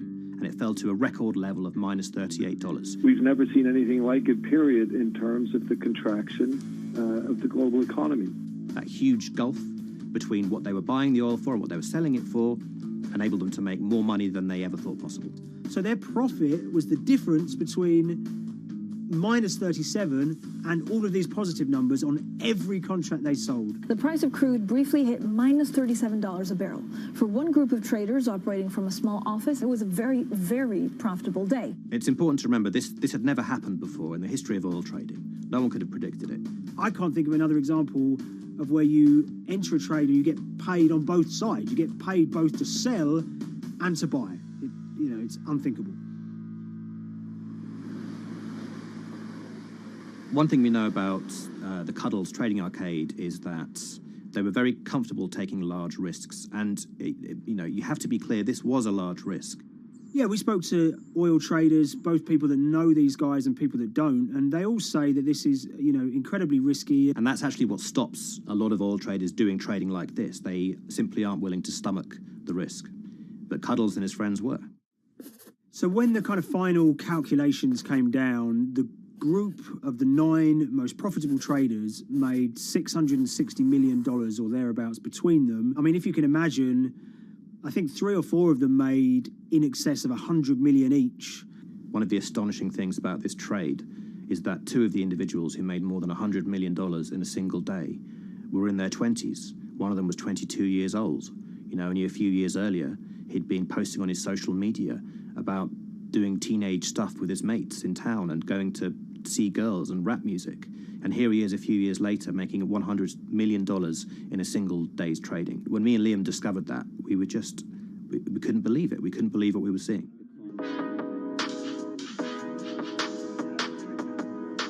Oil trading is a zero-sum game. Anytime you're making money as an oil trader, someone else is losing it. Amongst the biggest losers were the investors in this Chinese fund, Crude Oil Treasure Fund. There were thousands of them, and they lost everything. Lots of people had put their savings into oil funds. They lost money that day. Big banks and brokers who sort of stand in the middle of trading parties, they lost money that day. And another interesting thing is that oil-producing countries like Kuwait or Canada, they sell oil as an average of the WTI closing price over the preceding month. So the fact that one of those numbers in that average was minus 37 meant, if you can imagine, countries like Saudi Arabia and Kuwait potentially lost a couple of dollars on every single barrel of oil they sold that month. Vega Capital's traders made such an extraordinary sum of money that it was inevitable there would be some scrutiny of what they did. But it wasn't just the sums of money they made.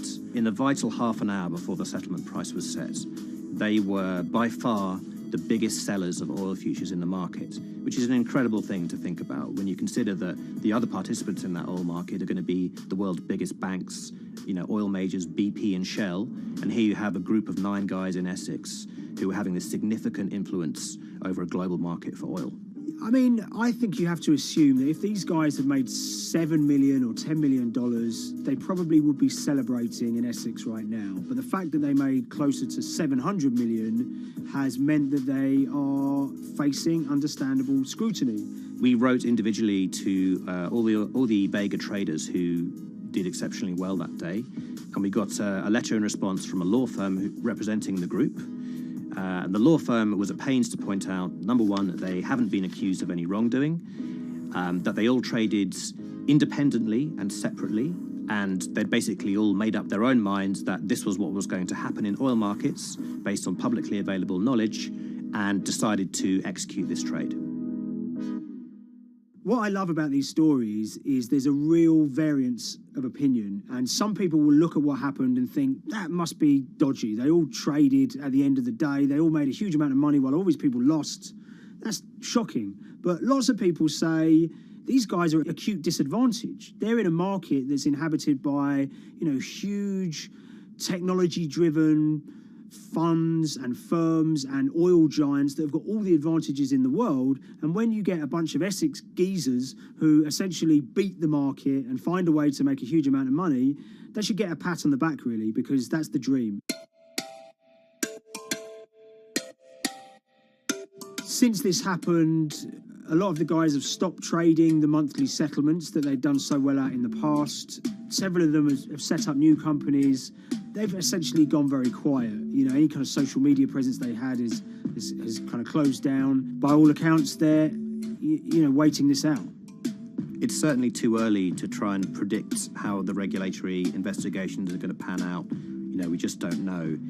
There's a number of potential outcomes for these guys. Potential punishments if there are any findings of manipulation against Vega or anyone affiliated with it might be you could be fined, you could be banned from trading, and in the most extreme cases there have even been criminal prosecutions in the past of people who have been found to have been manipulating the settlement and misconduct related to trade at settlement. There are other outcomes too. One obvious one is going to be that they're able to walk away from this life-changing trade with all the money that they made and celebrated as heroes in the trading community. That they'll go down as legends.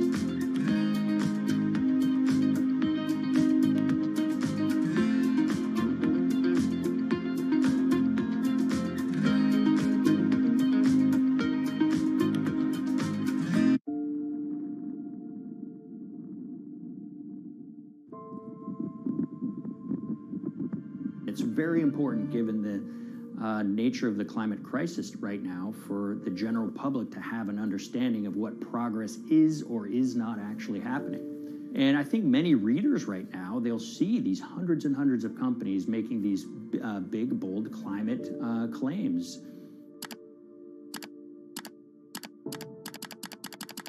And they would be forgiven to think that we're well on our way to meeting the emission reduction trajectory we need to be on. And the reality of the matter is we're just not on that trajectory. And a key reason for this sort of disconnect is the use of offsets that aren't doing what they claim to be doing. We have a massive potential for sort of willful blindness. We can convince ourselves of things regardless of what the facts are. And so that's what tends to happen in these cases. It's not that anybody is setting out to commit climate fraud. They sort of walk themselves into a situation and they convince themselves of one thing, and that allows them to convince themselves of another thing. But at the end of the day, they're doing something that makes no sense at all.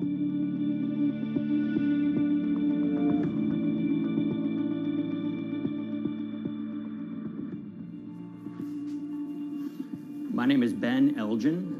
I wrote the story about how the billion-dollar market for carbon offsets is setting back the fight against climate change.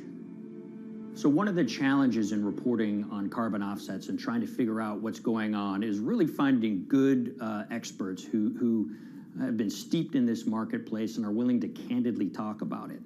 One of the best people for this is a fellow named Mark Trexler, and I've been talking to him for more than a decade.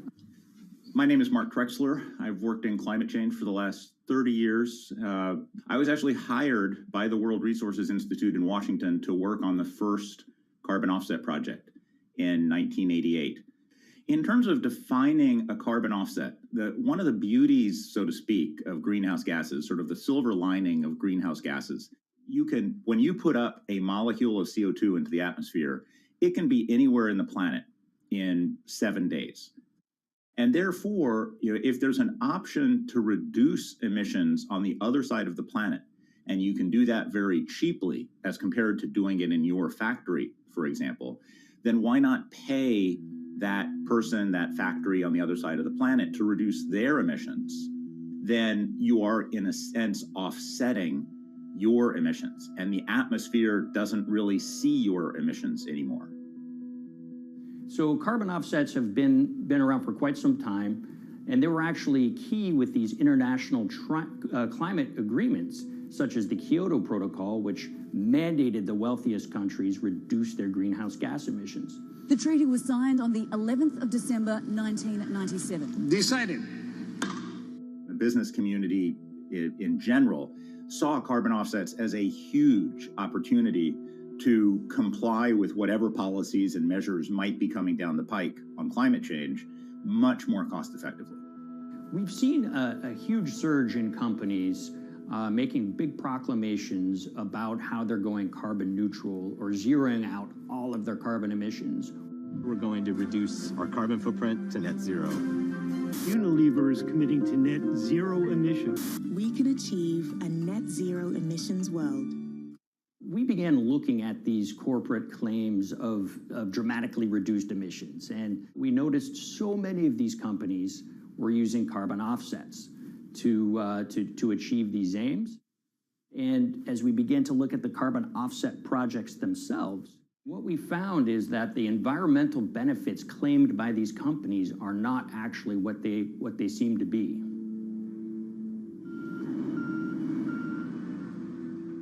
And as we sort of saw and spotted a number of these very aggressive carbon offset projects, which appeared to be generating inflated credits or bogus credits, we saw a number of them were associated with the Nature Conservancy.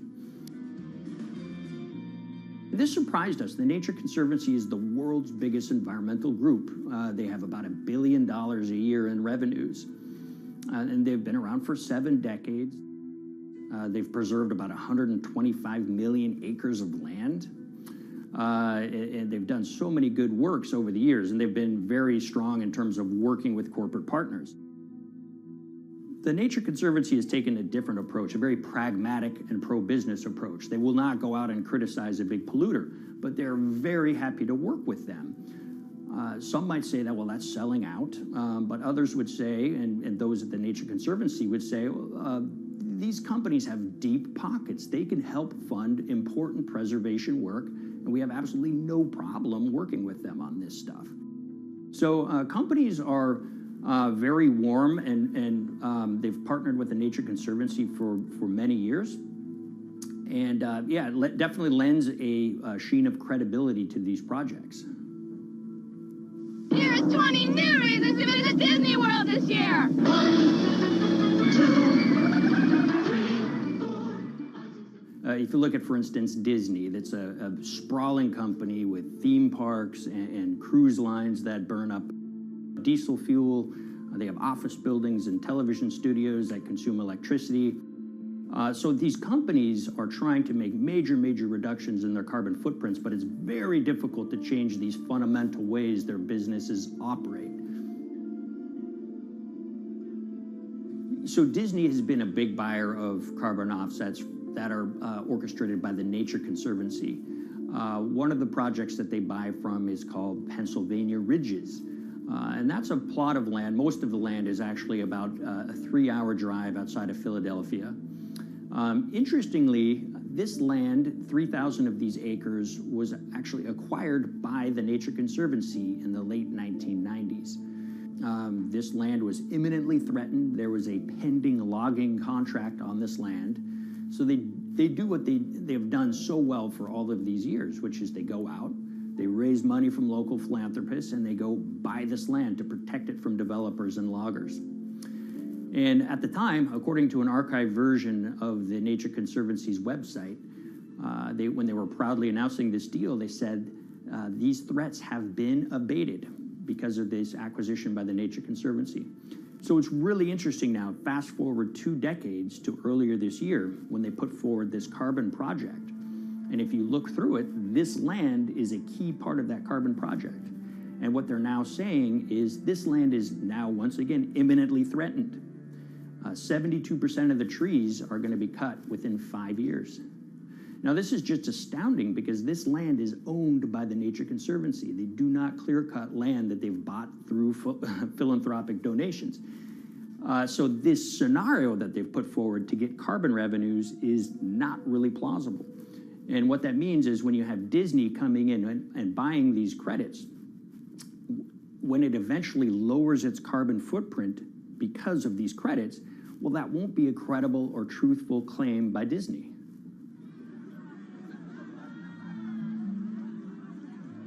So this is an organization that truly understands the threat of the issue of climate change and is wanting to do its part to address this. However, in this situation, it just appears their drive, which they've had for decades, to increase the amount of revenues that it can use for land preservation work, Nature Conservancy and many others see that the carbon credits as a pot of money that they can tap into to further their own benevolent aims. But unfortunately, what this has resulted in is claims of climate progress that just aren't really happening. So the Nature Conservancy defends vigorously these deals, and they and others will say, look, our projects are just following the rules that these registries set up. So some would also put some of the blame on the registries themselves because they're setting up the rules which allow these vapid projects to get up and sold. So we've reached out to all of the companies we mentioned in this story, including Disney. They didn't want to be interviewed for this story, but they all told us that, look, we have to rely on the experts out there, and those experts, they say, are these carbon registries that have been set up. Most of these Nature Conservancy deals are set up and sold on this exchange. It's called the American Carbon Registry. Now, it's the oldest of these registries that allow voluntary carbon credits to be sold. They've been around since 1996.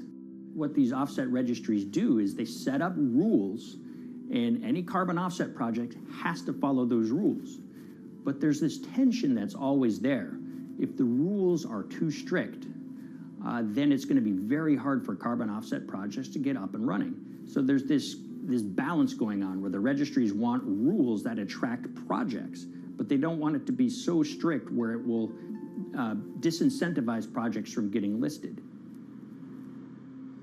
One of the challenges with designing carbon offset systems is that there are normally two people at the table. You have buyers and you have sellers. And to some extent, you have policymakers, but you know, the buyers and the sellers are really the ones with the expertise, with the incentive to really participate hard, make a lot of things happen. And the challenge there is that both of them sort of want the same thing, or they're both happy with the same thing. They're happy with low-cost offsets and a lot of them, because that works for their business model. You end up, though, with nobody really representing the atmosphere, so to speak. Nobody's really representing the climate in those discussions. And so the policies end up biasing the whole system. And you end up in sort of a race to the bottom. And that's what we've seen happen. You know, when it comes specifically to the topic of carbon offsets, you know, I am a fan of carbon offsets in the sense that they can help mitigate climate change. They absolutely can. But, you know, if we're not going to do it correctly in a way that actually does help mitigate climate change, then it's nothing but a distraction. And, you know, after 30 years, you have to start wondering, is it really just a distraction? And that's really unfortunate, but that's where we are. Ultimately, what needs to happen is systemic change. You know, we're sort of nibbling around the edges with some of these different things. We need to change how we produce energy. We need to change how we transport ourselves. We need to change what and how we eat. You know, we need systemic change associated with transitioning to a low carbon economy. A lot of what we're doing today is not promoting systemic change. It's sort of trying to stick your thumb in the dike to preserve the current system. And at the end of the day, that can't really work.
the Hyperloop. There's a good chance you've heard the name by now.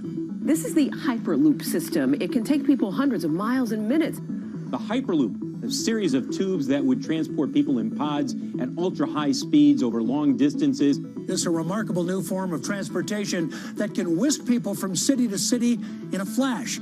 29 minutes from New York to D.C., 30 minutes from L.A. to San Francisco. For years, we've been seeing these futuristic, utopian renderings of some cross between a spaceship and a monorail. But lately, the Hyperloop is becoming much more real. Yes.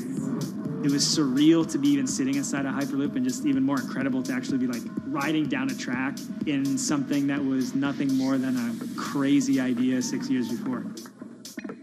Companies all around the world have been developing and testing the technology needed to propel passengers at speeds of over 1,000 kilometers per hour. But for many, speed is only the first step to unlocking the full transformational effects of a new mode of transportation. Fast is what we just sort of take for granted in the Hyperloop world. It's the network effects that really deliver the benefit. And that opens up a completely different scale of economic opportunity.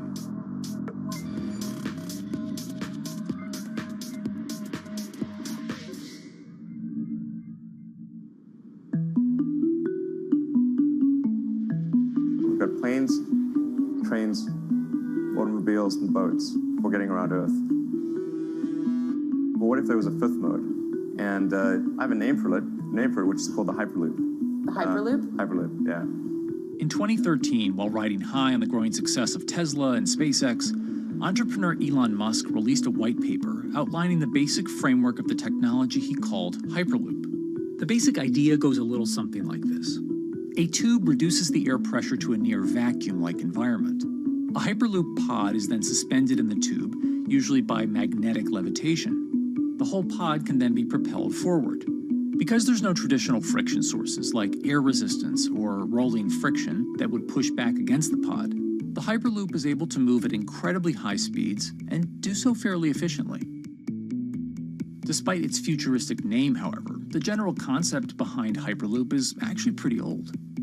In fact, New York City's first attempt at an underground public transit system in the 1870s was based on a similar principle. The pneumatic transit system was short-lived, however, only stretching one block and topping out at a rather leisurely 10 miles per hour. While Elon would make some 21st century improvements to this concept and bestow a very 21st century name, he wouldn't end up pursuing the technology itself, instead electing to focus his efforts on something a little bit deeper, literally digging the requisite tunnels via his boring company. It would take another billionaire industrialist who dabbles in spaceflight. No, wait, not that one. Yeah, that's the one. After Richard Branson would make a large investment in the company Hyperloop One, it would be renamed to Virgin Hyperloop. What we've always been trying to do as a company is show that this technology could work, that it could be made safe, and that ultimately it's something that's happening in the next couple of years, not the next 20 years. Josh Geigel is the co-founder and CEO of Virgin Hyperloop. In a familiar tech startup story, he's seen the project go from a garage to a large-scale testing facility outside of Las Vegas. So we started building the first kind of Hyperloop system in 2016. We've done a lot of work, about 500 tests that we've done on that over the last 5 years. And what we realized that we need to do is take that technology, show that it can be commercial, so drive the cost down, improve the efficiency, improve the performance. But the key thing is, is actually making it approachable and safe for individuals. In order to do that, Josh, along with Virgin's head of passenger experience, Sarah Lucian, bravely volunteered to take the inaugural ride. What her and I were realizing is we're the first two people sitting in a Hyperloop. The only type of people that have gone through this environment are in spacesuits, and there we are in just normal clothes because of the system, the safety of what we've designed.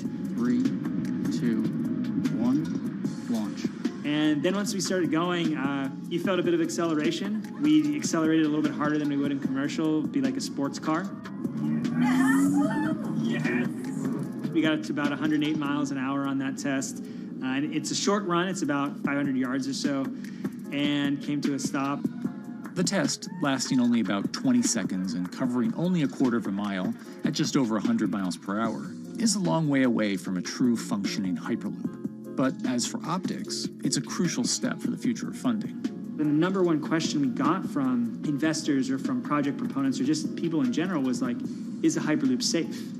And what better way to show something is safe than by actually getting people on it? But convincing investors and governments that would likely be fronting some of the construction costs for an unproven technology is no easy task. First and foremost is the question of safety. Most people don't know how an airplane works, but yet they get on an airplane. They get on an airplane because, it's faster than driving, and most importantly, they've probably gotten off of one before, they've seen someone get off of one before. And so what we set out to do was actually show that Hyperloop could be safe with two normal people, not astronauts, not adrenaline junkies or test pilots or anything like that. Two normal people getting on a Hyperloop, and then most importantly, those two people getting off. But beyond safety concerns, constructing Hyperloops will undoubtedly require a significant capital investment to the estimated tune of around $60 million per kilometer of track. So a track from San Francisco to Los Angeles, for example, is likely to come with a price tag over $10 billion. And before large governments are willing to come in and front those costs, investors who are funding Hyperloop development must accept it as a long-term mixture of technology and infrastructure investing. Investors that are used to short returns because you're developing apps or something to that effect, those aren't the investors that really get excited about Hyperloop. What you start to see is the people that are looking at platform technologies, right? So this idea that because the smartphone existed, Uber could exist, right? So who are like the Vanderbilts of this century? And that's the part where you're going to get a lot more no's than yeses. But there's people that have the ability, the fortitude to stick it out, to see the game-changing platform here. Those are the people that we're looking for. And since we've done that passenger test, there has been a lot of interest that's really, this is a lot sooner than I thought.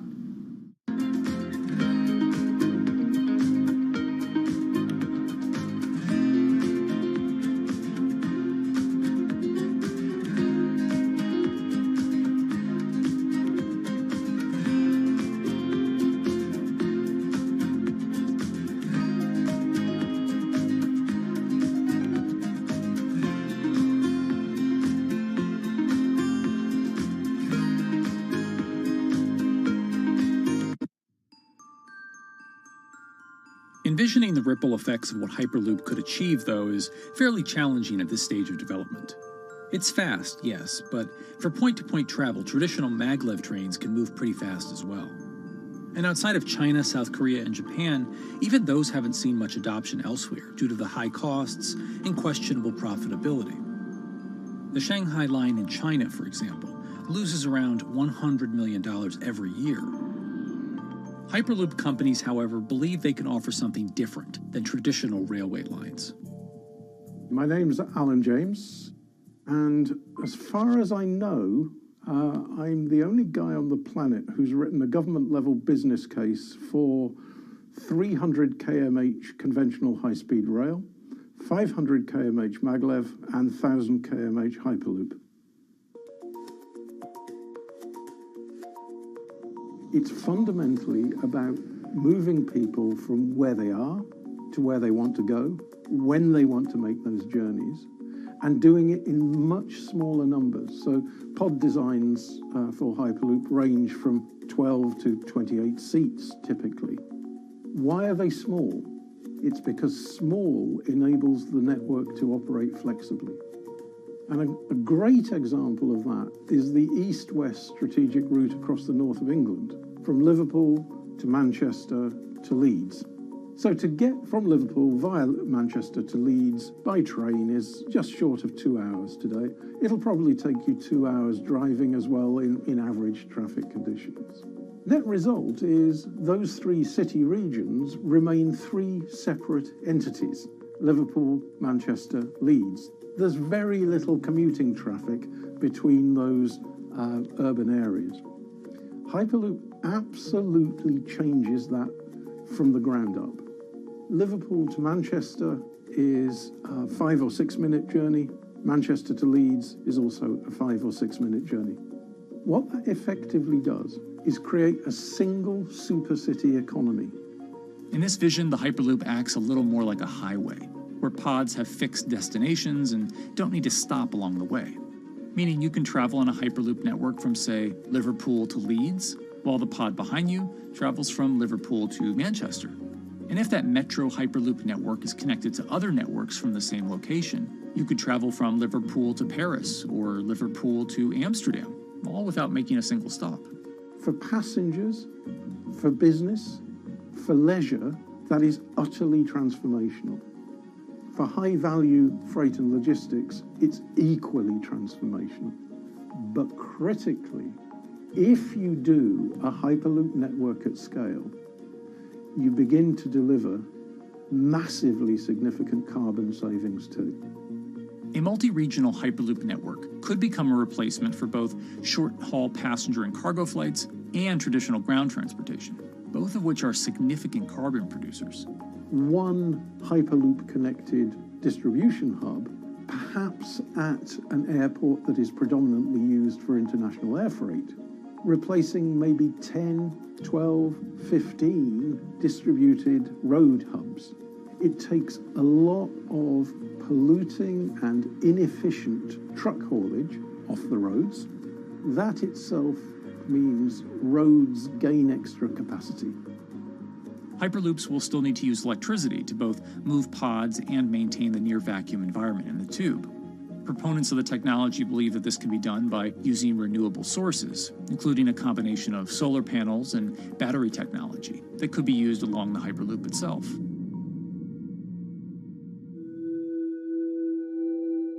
But even with all multipliers of time and carbon emission savings that a Hyperloop network may provide, the investment capital required to actually build such a network becomes even more economically and politically daunting.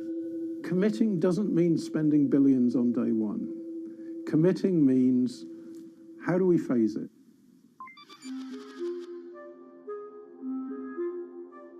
One company in the Netherlands is working to develop that technology, and perhaps more importantly, the international coalition needed to make the Hyperloop network a reality. So we are here in Europe's first full-scale Hyperloop test facility, where we can already prove every conceptual technology of the Hyperloop. This is Tim Houter, a co-founder and CEO of Hard Hyperloop, headquartered in the city of Delft. And while this testing tube might not seem as large as others, inside is a key technology to create the on- and off-ramp type infrastructure of a Hyperloop network. That is, a lane switch.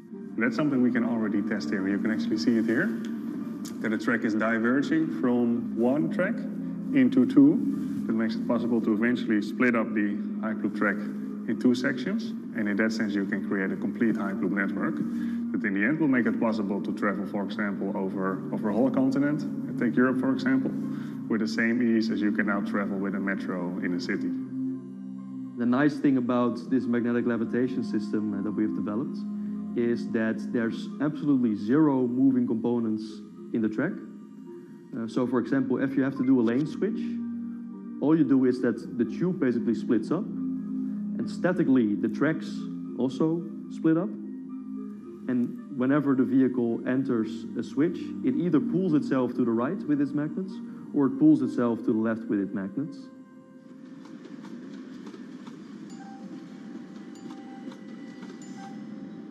Lane switching on traditional rail requires the physical movement of the rail. Even modern magnetic levitation tracks use lane switching techniques in order to transfer trains from one track to another. And this is a very crucial element, because this is the thing that limits the capacity and, in the end, the usefulness of the rail network. Because the moment that a track is switching, that means that at that moment you are creating an unsafe environment for the trains behind it. So you need a lot of space between trains. In a Hyperloop, because you have no moving components in the track, all the vehicles can be much closer to each other. You can achieve a very high frequency and basically have your vehicles moving and merging in and out of the network very much like a highway. For now, though, Hart's physical testing has been limited by the size of their tube.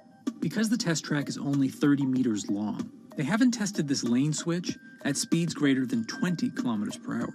However, the company is working to build a new test site where it plans to increase that testing speed to 300 kilometers per hour. We're now in a phase where we have proven most of the most important technologies in the test facilities that we already have. And we have also demonstrated the viability and the feasibility of a network. If you look at all the subsystems that it consists of, most of those are proven systems, already demonstrated in lab conditions. So we don't really believe that the technology itself is going to be the biggest challenge. Because for all Hyperloop companies out there, actually building a Hyperloop system requires more than just a good product. We're talking about the safety aspects, we're talking about integration into the environment, we're talking about the social aspects. Do people feel comfortable traveling in such a system? So it's about all these different aspects, and the complexity is really getting all the different stakeholders that are relevant and that do need to contribute to bring this to market, to get them all following the same roadmap.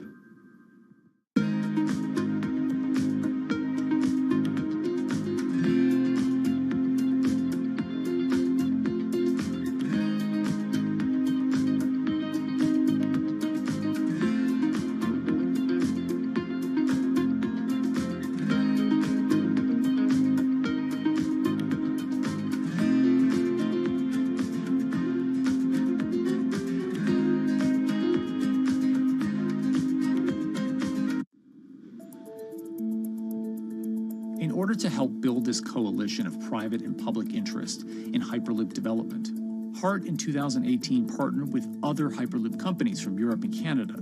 The goal was to define, establish, and standardize the framework to regulate Hyperloop systems. Right now we are working with all the Hyperloop developers together in setting up the first, let's say, structure for starting the standards drafting. One of the most important goals for HART is interoperability, which is essentially making sure the different systems can communicate with each other. Interoperability is so important because what we want to achieve is actually have this seamless travel experience. So you don't want to end up, for example, going from Madrid to Paris and then switching because you need to use a different technology to get, for example, to Amsterdam. The idea being that as companies around Europe create the first commercial Hyperloop tracks between individual cities, one day those can all be connected to a larger network.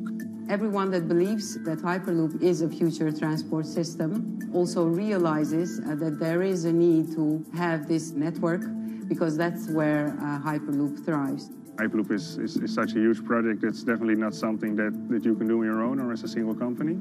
So you need to do it with a lot of other companies. You need to have the governments. I think in that sense, the biggest challenge that we've encountered is to really get all the required parties together to take the steps in development and in commercial implementation. HART's next plan is to build the European Hyperloop Center, an open testing facility which will include a 2.6-kilometer test track. And the company hopes to test travel speeds there at up to 700 kilometers per hour. Virgin Hyperloop is also racing to construct the first commercial Hyperloop route, with projects in various states of development in India, Saudi Arabia, and the United States. Recently, the company announced plans to build a Hyperloop certification center in West Virginia, which will include a 6-mile-long test track. Proving the technology here will be crucial if Hyperloop networks can find a home among infrastructure investments that the Biden administration hopes to make. The idea that there's multiple Hyperloop companies, I think, is a redeeming aspect in the business. People really want to see something happen, so having multiple people move forward is good for that. I was struck when Josh and Sarah rode the pod. 2 or 3 of the major outlets used the phrase, "We now have a new mode of transport." And although all of that technology had existed before those 2 human beings rode it, it was the moment at which those 2 human beings traveled that short distance down the tube that in popular imagination, Hyperloop became a mode of transport. The metaphor I use with my team is that, the Wright brothers were first, but none of us fly on Wright Brothers Airlines anymore. If you don't continue to innovate, you're not going to be around, and so we'll continue to be at the forefront of building Hyperloop. Back in 2013, Elon had an idea. I think the difference now in 2021 is some brilliant engineers have spent real time grinding out the details. And I thoroughly expect the next 3 to 5 years to be decisive.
This week, how hydrogen can transform our energy usage. We'll look at why the universe's most abundant element could be a game changer in the climate revolution. Hydrogen technologies are not new. They are used in other sectors. We use them in space, on our rockets, and we don't need the laws of physics to change to be able to use hydrogen on our planes. From iron ore to green hydrogen, one of Australia's richest men tells us about his pivot to sustainable energy. Let's take action. It's practical, it's implementable. Let's do it now. Plus, the hydrogen revolution. We'll speak with the CEO of Italian utilities firm Snam about his new book and how green hydrogen could be competitive within 5 years. Costs are coming down and people are waking up to the fact that it's the only way to decarbonize certain sectors. From Bloomberg's global headquarters in New York, I'm Kaylee Lines, and this is Bloomberg Green.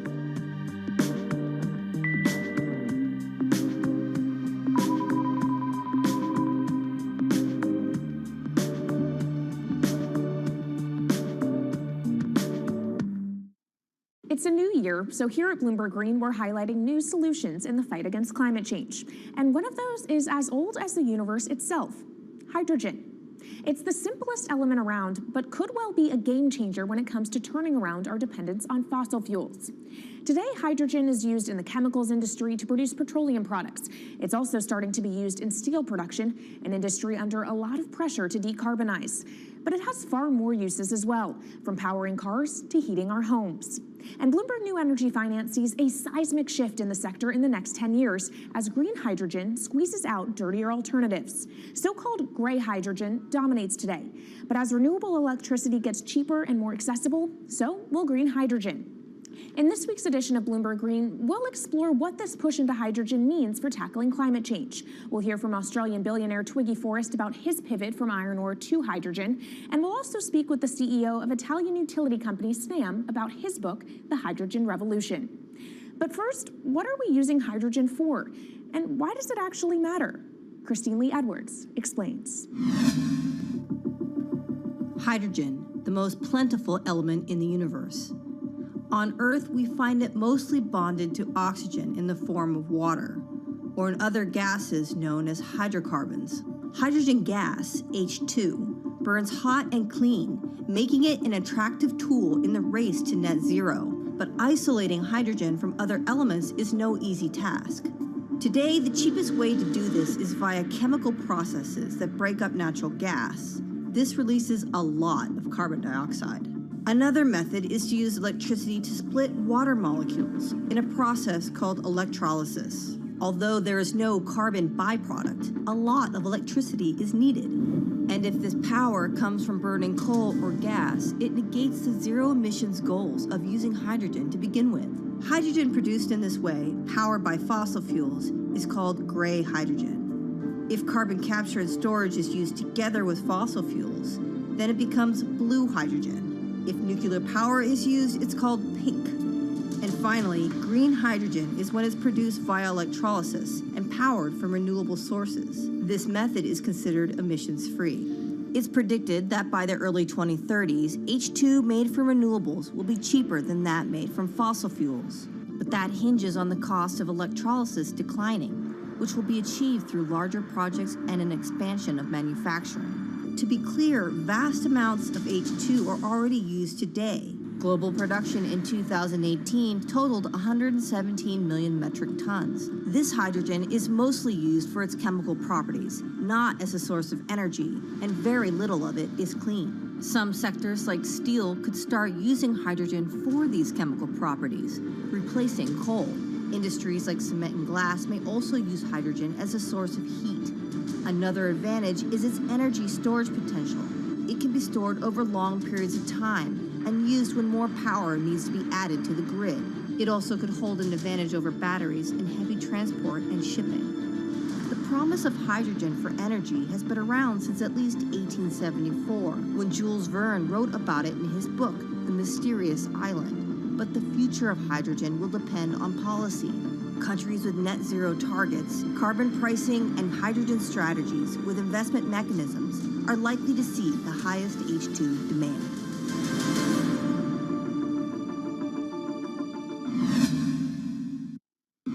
That was Bloomberg's Christine Lee Edwards explaining what hydrogen means for the energy transition.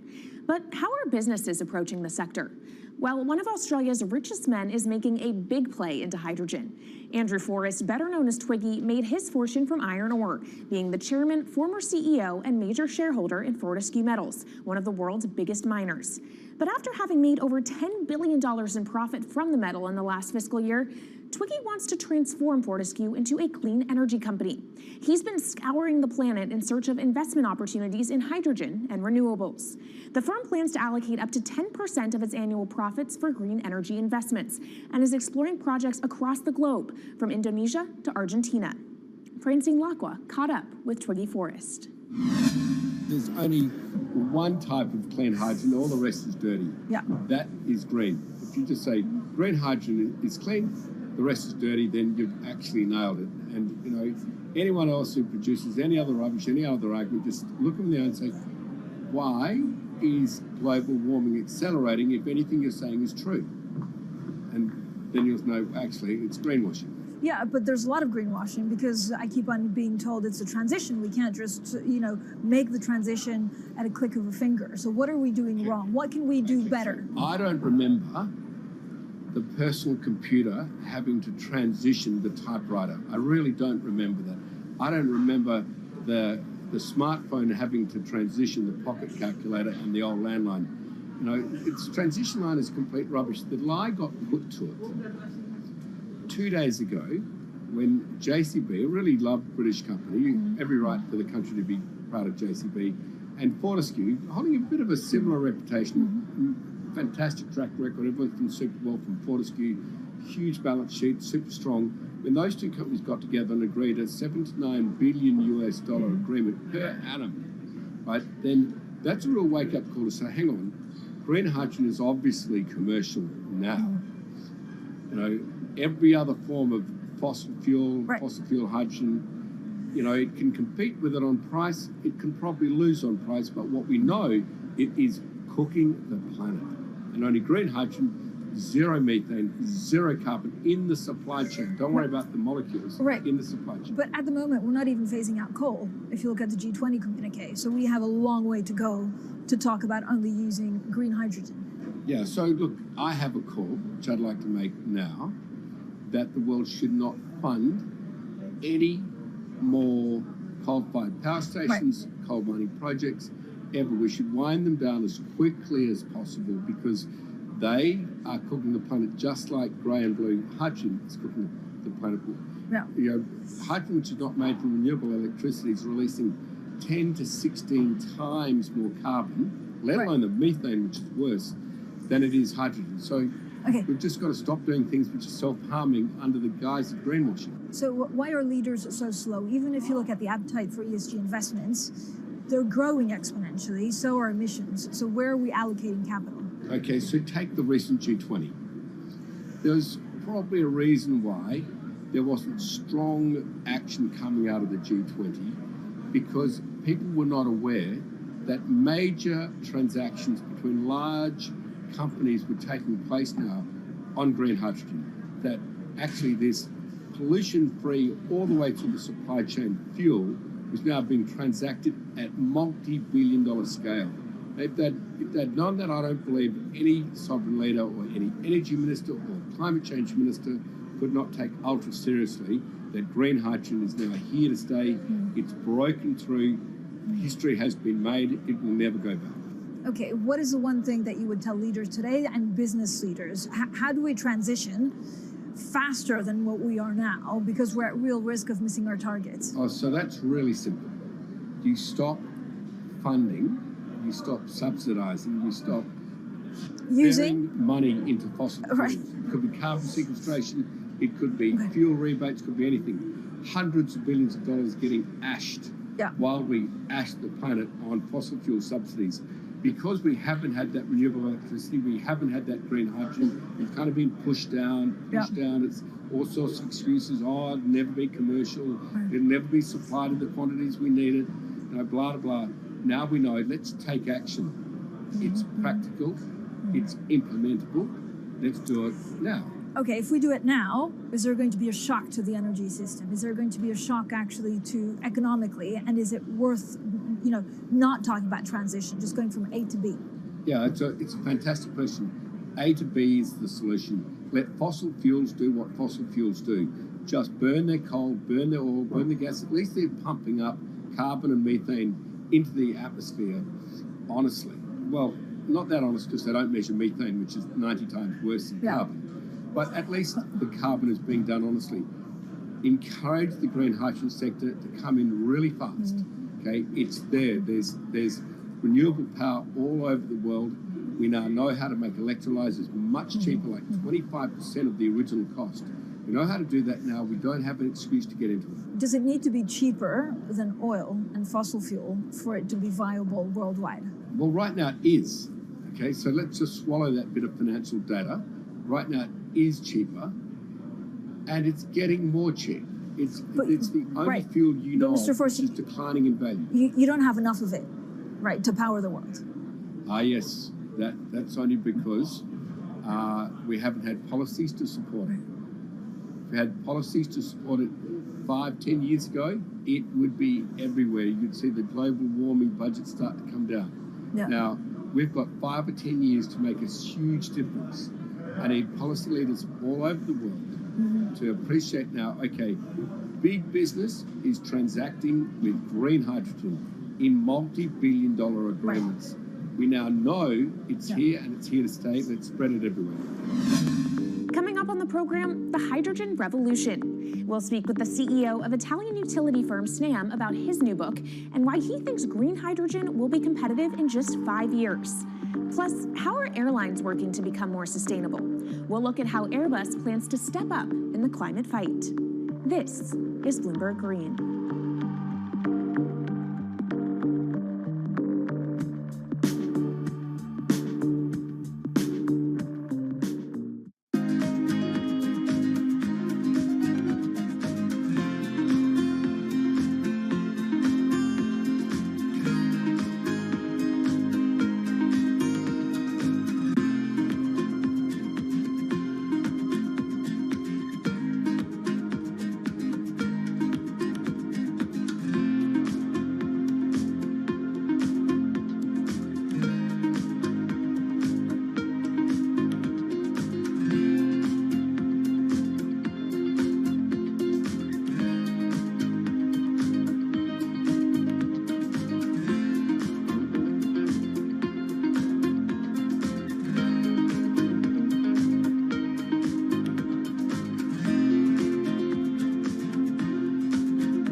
From Bloomberg's World Headquarters in New York, I'm Kaylee Lyons, and this is Bloomberg Green. What will the world look like in 2050? Will global temperatures have stabilized, electric vehicles be abundant, and solar and wind power homes around the world? According to Marco Alvera, the CEO of Italian energy company Snam, that vision of the future could be a reality. And he says that hydrogen will pave its way. As he tells it in his new book, The Hydrogen Revolution, Alvera's moment of reckoning came in November 2018 when he tasked the Snam Scenarios team with studying how Europe could reduce its CO2 emissions to zero by 2050.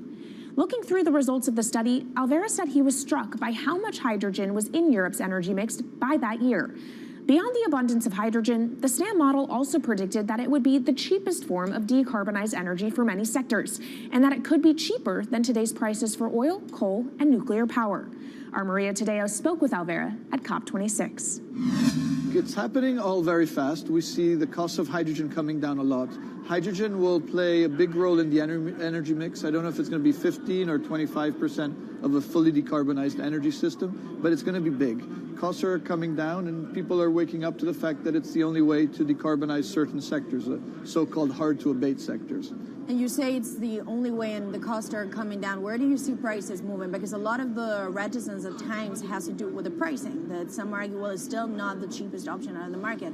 So when I was first working in hydrogen in 2004, it was costing $1,000 per megawatt hour. 2010, $600. Today, $100, and we see it going down to $50 in 5 years' time, and to going down to $25 per megawatt hour in the next 10 years or so, which is a quarter of where it is today. That's really because renewable energy, and we're talking green hydrogen here, renewable energy costs are falling, but the cost of making the electrolyzer, which is the kit that you use to convert solar or wind energy and water into hydrogen, the cost of this kit is falling a lot because it doesn't really exist on an industrial scale. So as we build up capacity, we industrialize it, we standardize it, and we squeeze costs out. That's really the cost trajectory. And for that, of course, you need demand, however, for governments and also institutions to kind of buy into this idea that it is the future and we want to invest and create the infrastructure.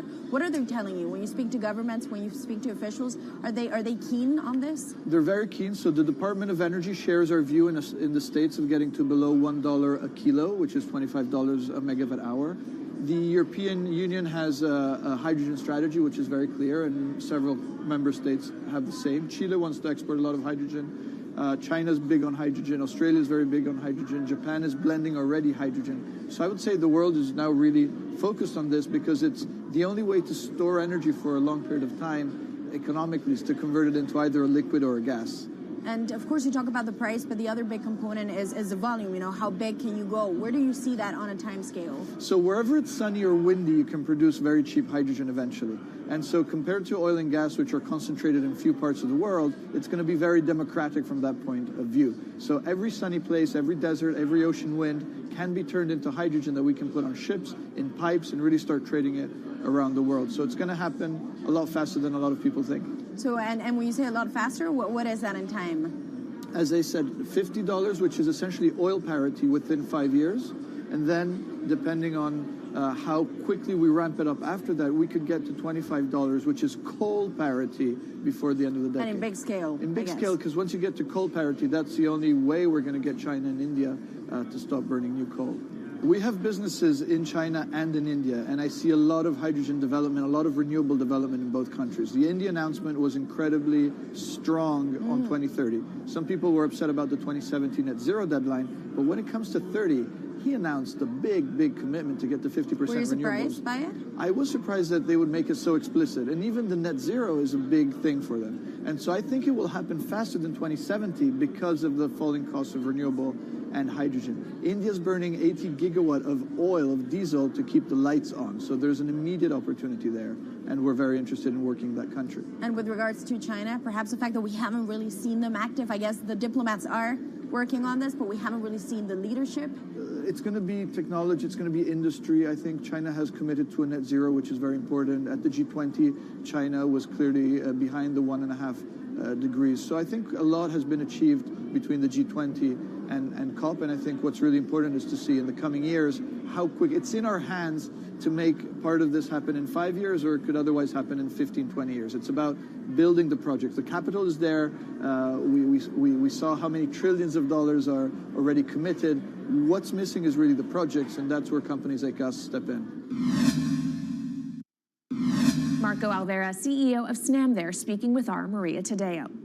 Let's turn now to the aviation industry. It's a big contributor to global greenhouse gas emissions, and it's under pressure to change that. In October, the International Air Transport Association, a trade body representing airlines, approved a target of achieving net zero emissions by 2050. To achieve that, many airlines in the US and Europe are looking to buy sustainable aviation fuel made from renewable sources like used vegetable oil. Initiatives like these are pushing plane makers to come up with some radical new aircraft that will eventually cater to our growing appetite for travel without hurting the environment. We took a look at how Airbus, the world's #2 aircraft manufacturer, is stepping up to the challenge. How long until we can fly emission-free? Airbus says it's more confident by the day it can be done by its 2035 target. Airbus's CEO spoke about its ambitions for hydrogen-powered planes at the company's summit in France. The physics works. Hydrogen technologies are not new. They are used in other sectors. We use them in space on our rockets, and we don't need the laws of physics to change to be able to use hydrogen on our planes. So every day we become more confident, but we think we need to have a plane, we need to have the right fuels, the hydrogen available in the right quantity at the right place at the right time, and we need the regulations to be ready. So we really need the work and the collaboration of many people around the globe to make it happen on time. But it could be a long wait until green passenger jets go mainstream. Larger aircraft with more than 150 seats are not expected to feature globally until about 2050. That means manufacturers and airlines today are under growing pressure to ramp up short-term innovations to cut their carbon. In the long term, meeting the ambitious plans for so-called green hydrogen means building a giant industry almost from scratch. To make that happen, British airline EasyJet is among those saying governments need to get involved and fast. Aviation's emissions over the last 3 decades leading up to the pandemic grew by about 80% to over 1 gigaton, and that's projected to double by 2050. According to Bloomberg NEF, about half of the airlines with the largest global market share have set net zero targets by that same date, nearly 3 decades away. Coming up, from blue sky projects to the bottom line. We'll speak with our Bloomberg NEF expert Meredith Annex and dig into their models about how hydrogen fits into the future energy mix. This is Bloomberg Green.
From Bloomberg's World Headquarters in New York, I'm Kaylee Lyons, and this is Bloomberg Green. Now let's bring in Meredith Annex, our Bloomberg NEF hydrogen specialist, to talk more about how hydrogen could change the energy landscape. So Meredith, what place do you think hydrogen is likely to have in the future energy mix globally? Hydrogen's this incredible solution for us as we look to decarbonize because it's a perfect solution in areas that are hard to electrify. So where we like to think about hydrogen playing a role, it's in things like heavy industry, especially where you need a feedstock as well as energy source, and in things like dispatchable power, long-haul transport, maybe even shipping and aviation. That sounds great that it can be used for such diverse industries. At the end of the day, though, how much is this going to cost? Well, that's the amazing thing about hydrogen, because depending on how you make it, it can actually see significant cost declines in the future. So when we're talking about clean hydrogen, we usually mean green hydrogen produced from renewable electricity. And in that case, your hydrogen is almost as cheap as the renewables that are used to make it. So if you're in a place with really good renewable resources, you'll be able to have cheaper hydrogen. But even in places with less good resources, we think that hydrogen can be cheaper than $1 per kilogram, which is the price of unabated hydrogen today, and around $8 per million BTUs for those who prefer to think in energy units. And that can be achieved anywhere in the world by 2050, we believe. All right, so let's talk about kind of the pros and cons list. I don't know where cost fits into that, but what are the advantages to hydrogen over other renewables, and then what are the drawbacks? Yeah, main advantage is the fact that hydrogen can serve roles that electrons struggle with. And that's things like seasonal storage, for instance, or just anything where you need storability, where electrons are harder to store, hydrogen is going to be easier. That also leads to a downside, though, because hydrogen is less energy dense than the usual things that we use for storable energy today, like coal or oil or natural gas. So you will need more volume of storage to handle the same amount of energy. Let's talk about the viability as well and how it may differ in different geographies. What is your view on that? Yeah, so for green hydrogen, again, from renewable electricity, really places with the best renewable resources, things like Latin America or the Middle East, even Southern Europe, have really, really good potential for producing hydrogen. And then when you're looking at blue hydrogen, which is produced from natural gas or coal with carbon capture and storage, we do see that becoming more expensive than green hydrogen in the future, especially as renewable electricity costs come down. But that can be a viable option in places like the US Gulf Coast or Russia, where you've got good geological storage for the carbon, as well as ample natural gas that's quite cheap. All right, great breakdown. Thank you so much to our Meredith Annex, our Bloomberg NEF hydrogen specialist. And of course, you can get more from the Bloomberg NEF team on the terminal and online. And they've recently done a podcast called Hydrogen 101 as part of its Switched On series. So from iron ore titans pivoting to cleaner energy to talk of a hydrogen revolution, that's it from this week's edition of Bloomberg Green. We'll be back next week with a deep dive into the state of electric vehicles. And you can keep the conversation going by following us on YouTube, Instagram, and Twitter @Climate. I'm Kaylee Lyons from Bloomberg's World Headquarters in New York, and this is Bloomberg Green.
events, headlines, and breaking news 24 hours a day at Bloomberg.com, the Bloomberg Business app, and at Bloomberg Quick Take. This is a Bloomberg Business Flash. From Bloomberg World Headquarters, I'm Charlie Pellet. We've got the Dow, the S&P, NASDAQ at or near session highs. Stocks are advancing. Tech companies leading today's gains. Traders, though, weighing mixed signals from those peace talks between Russia and Ukraine. Amid volatility from expiring options, oil does remain above $104 a barrel, 104.33 to be precise, up now by 1.3%. WTI gaining $1.40 a barrel. Spot gold is down 0.7, $19.29 the ounce. 10-year yield 2.15%, 2-year yield 1.95%. Stocks, as I mentioned, higher across the board. The S&P 500 index up 26, a gain of 0.6%. The NASDAQ 100 index up 1.4%. NASDAQ Composite Index also up by 1.4%. Russell 2000 up 0.6. Dow Transport down 1.6%. FedEx after earnings lower now by 5%. We've got the S&P up 25, up 0.6, and the Dow up 87, a gain there of 0.3%. Wall Street's wrapping up a week in which the Federal Reserve raised rates by a quarter point. Katie Kaminsky is Chief Research Strategist at Alpha Simplex Group. Remember, as rates rise, we have sort of industries that have more duration exposure. We have potential tightening of credit. We have other issues that could cause businesses to be a little more squeezed with higher rates. And so I think the challenge is balancing between not affecting growth and encouraging good economic practice, but at the same time not disrupting the market. And even though oil moving higher today, we do have airline stocks advancing. UAL, for example, up by 1.8%. American Airlines Group up 1%. Delta up 1.7%. Southwest up 1.1%. JetBlue shares up now by 1.4%. Recapping up 0.6% on the S&P, and that's a Bloomberg Business Flash. This is Bloomberg Business Week. Insight from the reporters and editors who bring you America's most trusted business magazine. Plus, global business, finance, and tech news as it happens. Bloomberg Business Week with Carol Massar and Bloomberg Quick Takes Tim Stenovic on Bloomberg Radio. Happy Friday, everybody. Live from the Bloomberg Interactive Broker Studio. We are streaming on YouTube. Yep, it is Friday, March 18, 2022. To just get an idea of what the week was like, we were all just talking about alcohol. Oh, I didn't know that. I guess I had my headphones in already. Before we got going. The week isn't over, my friend. No, it's not. And who'd have thunk, man? Stocks continuing to rally following that Fed meeting. Stock investors perhaps buying into Jay Powell's Goldilocks scenario? 5.5% in the S&P 500 for the week thus far. You buying it? What do you mean by buying it? Do you buy the rally? That's a question for are you buying it? Katie Greifeld and Mike McKee in just a minute. All right, first up, let's just tell you what's ahead. We're going to talk markets in a moment. What really went down between Presidents Biden and Xi, we'll get to that. Intel getting ready to spend billions on a huge semi-production site in Germany, so we'll get to that. Yeah, the new equality issue of Bloomberg Business Week, we've been talking about it all week. It is out. Who knew? But yes, you can actually be fired for being fat. Yes, you can. And on that, maybe not. I don't know. We're going to do a lot about food today. We're going to talk with the CEO of VegTech on investing, or is it VegTech? No, I guess it's Veg. On investing in plant-based products. And then we've got Kate Crater. She's got a bunch of stories out there. Yeah, looking forward to that. All right, let's get to it. The Market Drivers Report. And let's set the agenda with Michael McKee, international economics and policy correspondent at Bloomberg News. He's got a big interview coming up next week. And Katie Greifeld, Bloomberg News senior markets reporter. She's got a new title. What happened there? And Bloomberg Quick Take co-anchor, also with us, both in studio.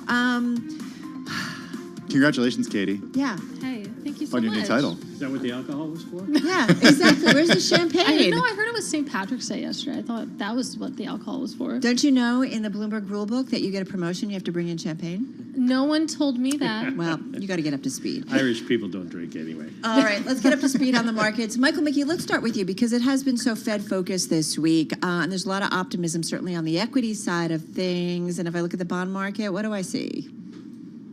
Bonds. A little volatility in it. I love it. Settling That's exactly what I would have said. Okay, apparently the drinking has already started. What we have seen is yields go down. Break-evens go up, yields go down, and real yields fall. Yes. It's all counterintuitive and makes no sense. It looks like the curve is flattening today because we've got the 2s up and the 10s down, and the belly looks up. But the point is that this morning at 7 a.m., Jim Bullard put out a statement that said the Fed is way behind the curve and we should get to over 3% this year, not over 2%, but over 3% this year. Then Can I ask you something? Is there something that goes on behind the scenes that the Fed speakers are like, all right, Jay Powell, okay, so Jim, you're going to speak first, and then, or no, can they just do their thing? They can just do their thing. I mean, there's a blackout period, and it ends on the Friday after the Wednesday meeting, so it's the first chance they could have to say something. And Chris Waller, who was the St. Louis Fed's research director, is now governor on the Fed board, who went into the meeting saying we should do 50 basis points, but voted with the majority. Right. He was out saying, yeah, the reason I did was because of the war, and we don't know what's going to happen, but I still think we need to do a significant amount of raising. And then I got emails all day from economists saying, the Fed is underestimating the danger to the economy from the war, and things are going to really slow down. Goldman Sachs was saying that. So, you know, the bottom line is nobody knows. And it would not be an insult. People would take it that way on Twitter, but it would not be an insult if I said the Fed is just guessing, because they're just guessing. Look at the dot plot. You call up, if you have your Bloomberg dots go, and look at on the far left-hand side, the guesses, the dots for 2022, how wide the dispersion is. Yeah. Jim Bullard said he's the top dot. 3.1. And then the bottom is 1.3. So that's pretty wide. That's a gap. They have no consensus at Pretty the Fed wide on what's going to happen. Standard deviation there. Yeah. All right, Katie Greifeld, come on in it. I'm dying to talk about the yield curve. I'm so glad that Mike went there. And I want to say that Bullard, he was the first descent since September 2020. I crunched the numbers. Powell's only seen 12 descents in his entire tenure, which is pretty amazing because it feels like we lived through a lot. We have, but it's been, I mean, through the pandemic, there wasn't a whole lot of debate about what we were going to do. The last time a governor dissented was 2005. But isn't that the point that, like, it's very clear when things are falling apart, like what Fed policy needs to be? It's when it's at a time like now where it's tricky. And I think this is where the equity markets and other cross assets, right, kind of have to figure out what happens next. Well, I mean, right now it seems like the message is clearly this is risk on. I mean, Powell was very clear that the risk of a recession isn't particularly elevated right now. That feels like it gave the green light to risk assets, even though, I mean, there's a lot of chatter about that yield curve. And you've seen some minor curves invert. I mean, 3s, 5s inverted today. I think 5/10s is also inverted, but in terms of the 2-year, 10-year Treasury yield curve, it's on its way there. It's below 20 basis points again. So what curve really matters? But you know, the one that I would say it's 2s, 10s. Well, academics have studied this, and they say it's the 3-month, 10-year. There's that too. And it's pick your curve. I called it up today, and that curve, the 3-month, 10-year, tends to invert just before recessions. Right. And it's getting steeper right now. That's so amazing. I mean, that's the one that the academics care about. But I mean, if you go and ask a bond investor, they would tell you it's 2s, 10s for whatever reason. But I mean, there's a lot of debate right now about what that actually means this time around. I mean, we had an inversion sometime in 2019, and then perhaps the yield curve got lucky because we actually did enter a recession, but we know it was because of COVID. The bond market didn't see that coming. Actually, the bond market invented COVID. It was a trick. Perhaps it did. Hey, thought of that. I love that. Mike, you heard it here first. Exclusive interview with Jim Bullard, Tuesday, 8:30 a.m. Wall Street time. What do we need to know ahead of time? Well, we're going to ask him why he thinks the Fed is so far behind and why he's so confident that the economy is that strong. Wednesday at 11:45 a.m. Eastern Time, we have Mary Daly, and she's sort of on the other side from Jim Bullard. So we'll get both sides' view this week on what the Fed should be doing. That's at the Equality Summit, right? Yes, that's the Bloomberg Equality Summit. Really quickly. We'll be talking about equality, too. Really quickly, Jay Powell, don't we hear from him next week? He's on Monday. He's addressing the National Association for Business Economics. I'll be there for that, and we'll... That's a big event. Yeah, we'll see if he says anything different. I hear they serve wine and beer there. I still haven't It's the kind that mine. economists like. All right, guys. Perfect setup on this Friday. Michael McKee of Bloomberg News, of course, and Katie Greifeld of Bloomberg Quick Take and Bloomberg News Senior Markets Reporter. Let's get to Washington, D.C. for a check of the latest world and national news with Nancy Lyons. Hey, Nance. Thanks, Tim. Relations between countries should not resort to arms, and the crisis in Ukraine, quote, is not what we want to see. Those are the words from China following today's nearly 2-hour phone call between Chinese President Xi Jinping and President Biden. We get more on the Chinese conversation side of the conversation from Bloomberg Government's Emily Wilkins. She was very adamant that China does not want to see violence in Ukraine. They want to have a good relationship with the United States. Really, though, the big concern going in here, something that White House Press Secretary Jen Psaki made sure to highlight the other day, was the fact that China has yet to really condemn Russia. Bloomberg Government's Emily Wilkins in Washington. The U.S. readout of the conversation is expected this afternoon. Health experts fear COVID cases could rise again in the U.S. this spring while lawmakers try to figure out how to pay for it. House Speaker Nancy Pelosi says a delay in negotiating a COVID-19 funding bill means they'll likely need more money, but they'll still have to find a way to offset the cost. The House had planned to take up a $15.6 billion coronavirus bill this week, but they never got to it. Democrats were crafting a bill that was smaller than what the White House had wanted, but rank-and-file Democrats were upset with the plan to help pay for it with stimulus money originally intended for state and local governments. In Washington, I'm Amy Morris, Bloomberg Radio. Global news 24 hours a day, on air and on Bloomberg Quick Take, powered by more than 2,700 journalists and analysts in more than 120 countries. I'm Nancy Lyons. All right, Nancy, thank you so much. Nancy Lyons in our D.C. studio. Carol Masser, Tim Stanovic here in our Interactive Broker studio. I love it that Katie and Mike are still talking. Yeah, they're talking about the different yield curves, right? Right. They're definitely talking, okay, which inversion is the most important one for me to pay attention to? Yeah, what really signals recession? All right, what also has to, we've been following energy a lot. I have no good segue here, but Scott Carpenter has a great story out. The headline on it, fortunes of U.S. oil tycoons surging as the war sparks chaos in crude. This makes sense. Could have gone with rising energy costs and that being, something that precedes a recession. You're just smarter than me. I'm sorry. I had time to think when you said you didn't have it. I concede. Uncle. Well, this was a great story that I read earlier today, all about the way that we've seen wealth increase for the people who control energy and energy-adjacent companies. Yeah, and this is what's interesting. So American oil and gas industrialists on the Bloomberg Billionaires Index now have a collective net worth of $239 billion, a jump of nearly 10% since Russia invaded Ukraine on February 24th. The growth being fueled by near-record high energy prices as sanctions by the U.S. and Europe, of course, threaten to choke off Russian exports. You understand the fundamentals. The only thing I will say, and Brent crude prices, man, they've spiked as much as 32%. It's been volatile, though. It's not just been, on some days it does feel like a straight move up, but it can be a straight move down again the next day. Yeah, it can. Let's go through some of the names here. Harold Hamm, he's 76 years old, co-founder of the shale giant Continental Resources, has moved up 28 places on the Wealth Index to 93rd, now controls an $18.6 billion fortune. Richard Kinder's net worth has grown to $8.5 billion thanks to his stake in pipeline energy storage firm Kinder Morgan, while rising demand for LNG has helped Freeport LNG founder Michael Smith crack the 500 wealthiest list for the first time. Yeah, exactly. And then it talks about, too, that in previous oil booms in places like Texas and New Mexico, they've been fueled by publicly traded companies, as we've seen Exxon and Chevron consolidate their holdings in a rush to pump more product. So there's a lot of things going on, these dynamics, but yeah, they've definitely moved up. I mean, we get it. We understand the fundamentals behind their increase in wealth. You're listening to Bloomberg.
Headlines and breaking news 24 hours a day at Bloomberg.com, the Bloomberg Business app, and at Bloomberg Quick Take. This is a Bloomberg Business Flash.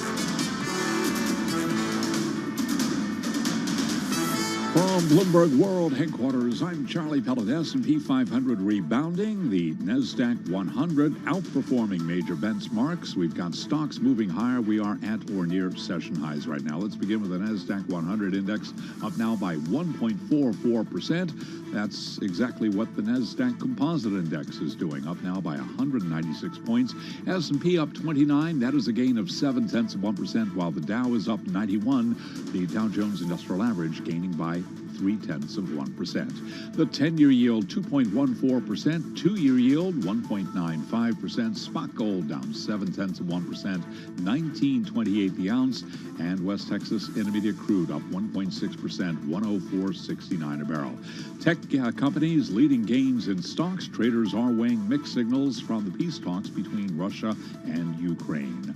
After earnings, FedEx shares tumbling 4.9%. GameStop after earnings up now by 4.8%. I'm Charlie Pellet. That is a Bloomberg Business Flash. All right, Charlie, thank you so much. Charlie Pellet there with an update on the trading day. Well, Chinese leader Xi Jinping assuring U.S. President Joe Biden that his country did not want war in Ukraine during a highly anticipated 2-hour video conference that they had earlier today. Tim, it was their first conversation since Russia's invasion last month. Yeah, and for much of the morning and even continuing to the afternoon, we were and have been relying on readouts from official Chinese sources rather than U.S. sources when it comes to what was actually discussed. Let's get into it with Jody Schneider, political news director for Bloomberg Television and Radio. She joins us from the Bloomberg 99.1 studio in Washington, D.C. Jody, so what do we know about the contents of the call that was held earlier today between Xi and Biden?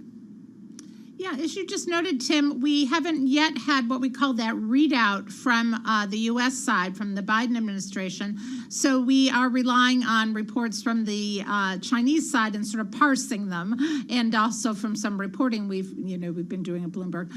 So what we know is that, and according to these summaries from the Chinese side, that in the call, President Xi basically said that that China did not want to have an escalating invasion of Ukraine, that they are a friend of the people of Ukraine, and that they didn't want to be cast as an aggressor in this, which is an interesting stance. That it's been a bit of a dance that China has tried to do in terms of how it's approaching the war in Ukraine. On the one hand, it has publicly refrained from criticizing Russia and has not basically seemed to take a stance, but it at the same time has offered support over time to Russia, and clearly this is the concern of the U.S. The concern of the U.S. has been that China may be selling arms to Russia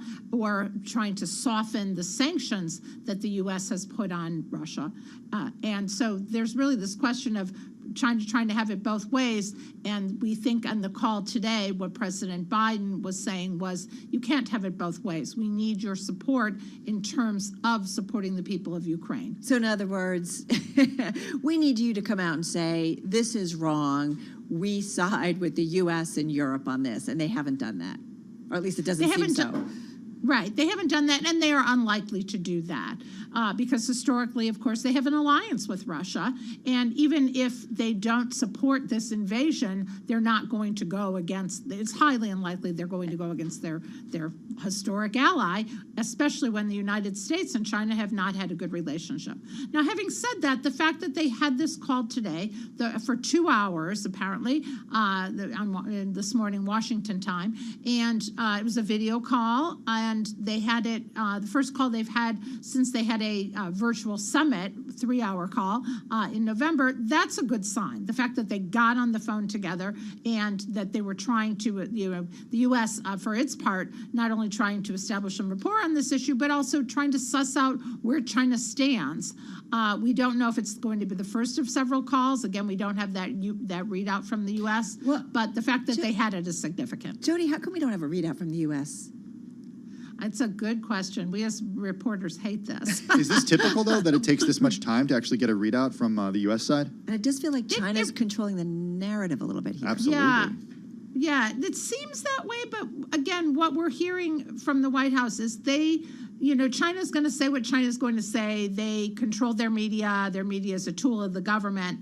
And what they want, the U.S. side wants, is they want a readout so that they can explain what they see as the contents of the call for the U.S. media, which is not controlled by the state, to digest. But it does seem to be taking a while. This call ended at about 11 o'clock this morning. Come on, Jody, you understand 2 o'clock Washington. now. When they want something to come out, it comes out. Well, that's right. And in this case, they're trying to parse it. They, and it's a tough dance for them because they need China as a trading partner. And so it's really it's a dance. Okay, we got to look at this in the context of the pressure that the United States faces just in its relationship with China. So what are the multiple pressures that we're seeing with those ties? I mean, we talk trade war, we talk supply chain issues, COVID shutdowns in China. What else is at stake here? Yeah, so you have a good start on that list of pressures. Hong Kong, the U.S. support for the democratically elected, government on Taiwan. There's a host of issues. That call between President Xi and President Biden in November was about trade. They were supposed to come to a consensus. We haven't really seen a whole lot of movement. China's actually criticized the U.S. for saying it's failing to live up to the what was discussed on that call. But there's a whole host of issues. Ukraine certainly heightens it. At the same time, you've got these two world powers, clearly both with nuclear weapons. They want to at least show that they are at least trying to be in touch. Hey, can you just quickly, we've got about 30, 40 seconds here, that, headline that crossed yesterday about kind of a new risk assessment when it comes to nuclear wars. How are we supposed to, as normal U.S. citizens, average U.S. citizens, supposed to read that? Is that something like the U.S. saying we're really worried that Russia's going to use nuclear weapons? And again, just got about 30 seconds. No, I think it's chilling, certainly, but it's more that that President Vladimir Putin, the Russian president, he's going to heighten his rhetoric around the nuclear threat as that war continues in the Ukraine. I don't think that anybody assumes that he is going to use them, but he is going to threaten, and those are scary threats. Crossing my fingers, my eyes, my everything, because that's just terrifying. Hey, Jody, thank you so much. We've gotten to you a couple times this week, and we really appreciate it. Our thanks to Jody Schneider. She's political news director at Bloomberg TV and Radio in our 99.1 studio in the nation's capital. What? A lot to think about. Surprised not to get that readout. Tick, tick, tick. Yeah. We'll see if we'll get it later on. This is Bloomberg.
Broadcasting live from the Bloomberg Interactive Broker Studio in New York. Bloomberg 1130 to Washington, D.C. Bloomberg 99.1 to Boston. Bloomberg 106.1 to San Francisco. Bloomberg 960 to the country. Sirius XM Channel 119. And around the globe, the Bloomberg Business app and BloombergRadio.com. This is Bloomberg Business Week. All right, you are listening to Bloomberg Business Week. It is the Friday edition. Carol Massar, Tim Stenivek, and this story, you really pointed it out to us and on our call. And I think it's important. We're watching geopolitical, but we've got to remember there's a lot going on here in the U.S. domestically. Yeah, it could be a new Supreme Court justice soon enough. Ketanji Brown Jackson. We're going to talk about her, the way that she's really blazing a new path, toppling a 223-year barrier for Black women. Yeah, it's unbelievable. All right, we're going to get to that in just a moment. First up, Charlie Pellet. Where should we begin? Well, let's begin with looking ahead of the weekend. We have got the Dow, the S&P, NASDAQ all advanced. What a week this has been, by the way. So much going on, but we've got it covered. S&P up right now by 24 points, a gain of 0.55%. The Dow up 44 now, up 0.1%. NASDAQ up 179, a gain there of just about 1.3%. Technology companies leading gains in stocks. Traders weighing mixed signals from the peace talks between Russia and Ukraine amid volatility from expiring options. Investors are looking longer term at the wider implications of the Russian invasion of Ukraine. Lisa Shallot is Chief Investment Officer for Wealth Management at Morgan Stanley. The much bigger narrative for business cycle and markets to begin to think through is how is this going to change spending in the West and the degree to which we're going to see a shift of investment priorities at both a public and a private dimension in things like defense, cyber, space, security, public health, all of these dimensions in which this new quote-unquote Cold War is going to be fought. S&P 500 index up now by 0.6%, up 25 points. We've got the Dow up 0.2%, up 51. We're holding close to session highs. NASDAQ up 180, up by 1.3%. 10-year yield 2.14%. Spot gold down 0.8, 19.27 the ounce. And West Texas Intermediate crude up 1.5%, 104.56 a barrel.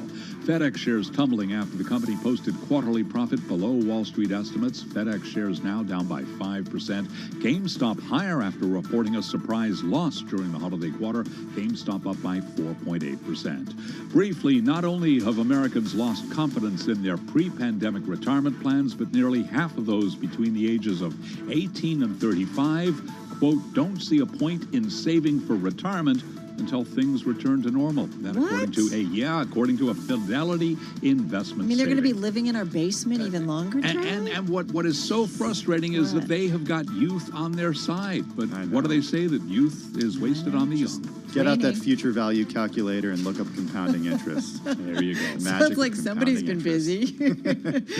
All right, Charlie Pellet, thank you so much. Well, as we mentioned, we really are focused a lot on geopolitical news, and rightfully so, no doubt about it. But let's not forget, there is a lot going on our domestic home front, including the approval of the first Black woman to be nominated to the nation's highest court. Hasn't happened yet, but we're waiting. We are waiting. We're talking about Ketanji Brown Jackson, and as our own Kelsey Butler, equality reporter for Bloomberg News, writes, she's achieved something that few Black women in the legal profession have, made it through a leaky pipeline. Kelsey joins us now on the phone from New York City. Kelsey, explain what exactly that leaky pipeline is, because I was so shocked to read some of the statistics when it comes to attrition rates among Black and Latino attorneys. Certainly, and thanks for having me. Being on the equality team, we report on a lot of different industries and, some of the barriers that underrepresented groups have. But the numbers in law are really shocking. Black women make up less than 1% of partners, basically the people that earn the most at big law firms. So that was something we wanted to dig into. Why is that so difficult? Like, why are those numbers so low? And the attrition statistics are pretty shocking too. Minority attorneys, tend to leave the field at much higher rates than their white peers too. And, in digging into that, you find a lot of things that are specific to minorities, but also specific to women that we can delve into a bit more. And that's what Judge Jackson has been up against. So for her to make it to the Supreme Court, it's, historic, just from a visual standpoint, what that is, but it's also really shocking when you think about what law looks like overall. So what does law look like in 2022 and really throughout Ketanji Brown Jackson's career? How have Black women been held back when it comes to making partner, and the discrimination that they face when it comes to being at these firms? Right. So I think it's important to just kind of delve into the history. The fact that up until the 60s, Black people were barely visible in law schools. Until the 70s, their sex-based discrimination and enrollment in law schools was still, a thing. So Black people, women, didn't really make it into law schools in large numbers only until recent decades. So that's, just one thing right there.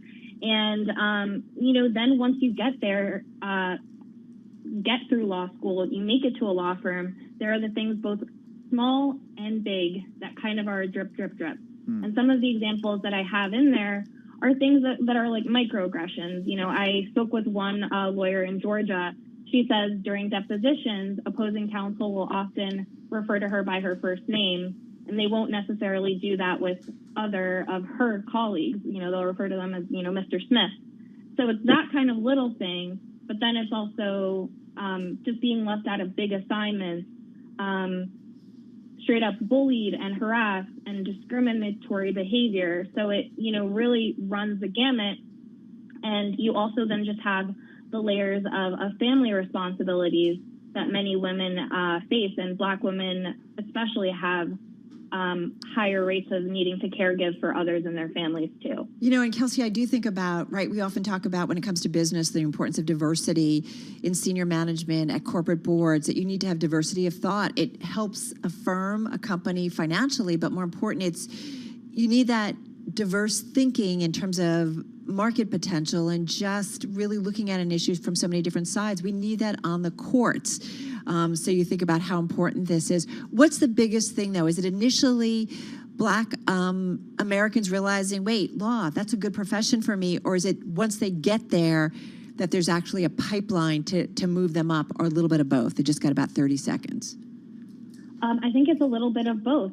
One of the people I talked to said the only lawyer she ever knew growing up was Matlock. And so I think changing what people think about when they think about lawyers is a big thing, and then supporting them once they get in the door too. And if you don't know who Matlock is, Google it. But Tim, right? Yeah. On TV. He's a TV lawyer. This is who we're talking about. Yeah, it's really shocking stuff here. And an old TV lawyer. So Kelsey, just in the 20 seconds that we have left with you, what do we look for in the confirmation process? I think it'll be definitely a partisan one that has changed over time, and it'll just be history in the making. So we'll be watching it and reporting closely. All right, looking forward to it. Kelsey, thank you so much. Kelsey Butler, she's equality reporter at Bloomberg News. By the way, it is the equality issue of Business Week, so check that out as well. Well, let's head to Washington, D.C. to check in with Nancy Lyons for an update on world and national news. She's standing by in our 99.1 newsroom. Hey, Nance. Thanks, Tim. Ukrainian cities continue to be pounded by Russian artillery, and the mayor of Kyiv, Vitaly Klitschko, says this is not a war against the Ukrainian military, but against its people. It's the war against civilians. I doesn't see military people here. It's no military base. It's just apartments from civilians. Klitschko says his people are ready to fight but need more weapons. President Biden discussed the situation in Ukraine during a 2-hour call today with Chinese President Xi Jinping. Former U.S. Ambassador to China, Gary Locke, tells Bloomberg Beijing is in a pickle. The longer this conflict goes on, the more the Chinese people will be wondering where its own government stands and why they are not trying to bring a halt to the suffering. Former Ambassador to China, Gary Locke, China did tell the U.S. today the Russian invasion was not something they want to see. What's the happiest place on Earth? With apologies to Disney, Bloomberg's Nathan Hager has the answer. It's found in the latest World Happiness Report out of the United Nations. It ranks Finland number 1 on the list of happiest countries on Earth for the 5th year in a row. The report uses global survey data from more than 150 nations to rate them based on GDP per capita, healthy life expectancy, generosity, social support, personal freedom, and perceptions of corruption. Denmark comes in 2nd place in this year's report, followed by Iceland, Switzerland, and the Netherlands. The U.S. jumped 3 places from last year to come in 16th. In Washington, I'm Nathan Hager, Bloomberg Radio. Global news 24 hours a day on air and on Bloomberg Quick Take, powered by more than 2,700 journalists and analysts in more than 120 countries. All right, Nance, thank you so much. Carol Masser along with Tim Stanovic. Okay, What? I'm doing What's an going on? audible. I'm going to come back to this story, but Okay, I was just looking. Your jaw was agape. I was just looking at the most read on the Bloomberg terminal. I'm pulling it up. It's a Friday after a heavy week. Okay, I think 8 it's- hours or 1 hour? It's I think 1 hour. Okay. Do you see Baby Shark?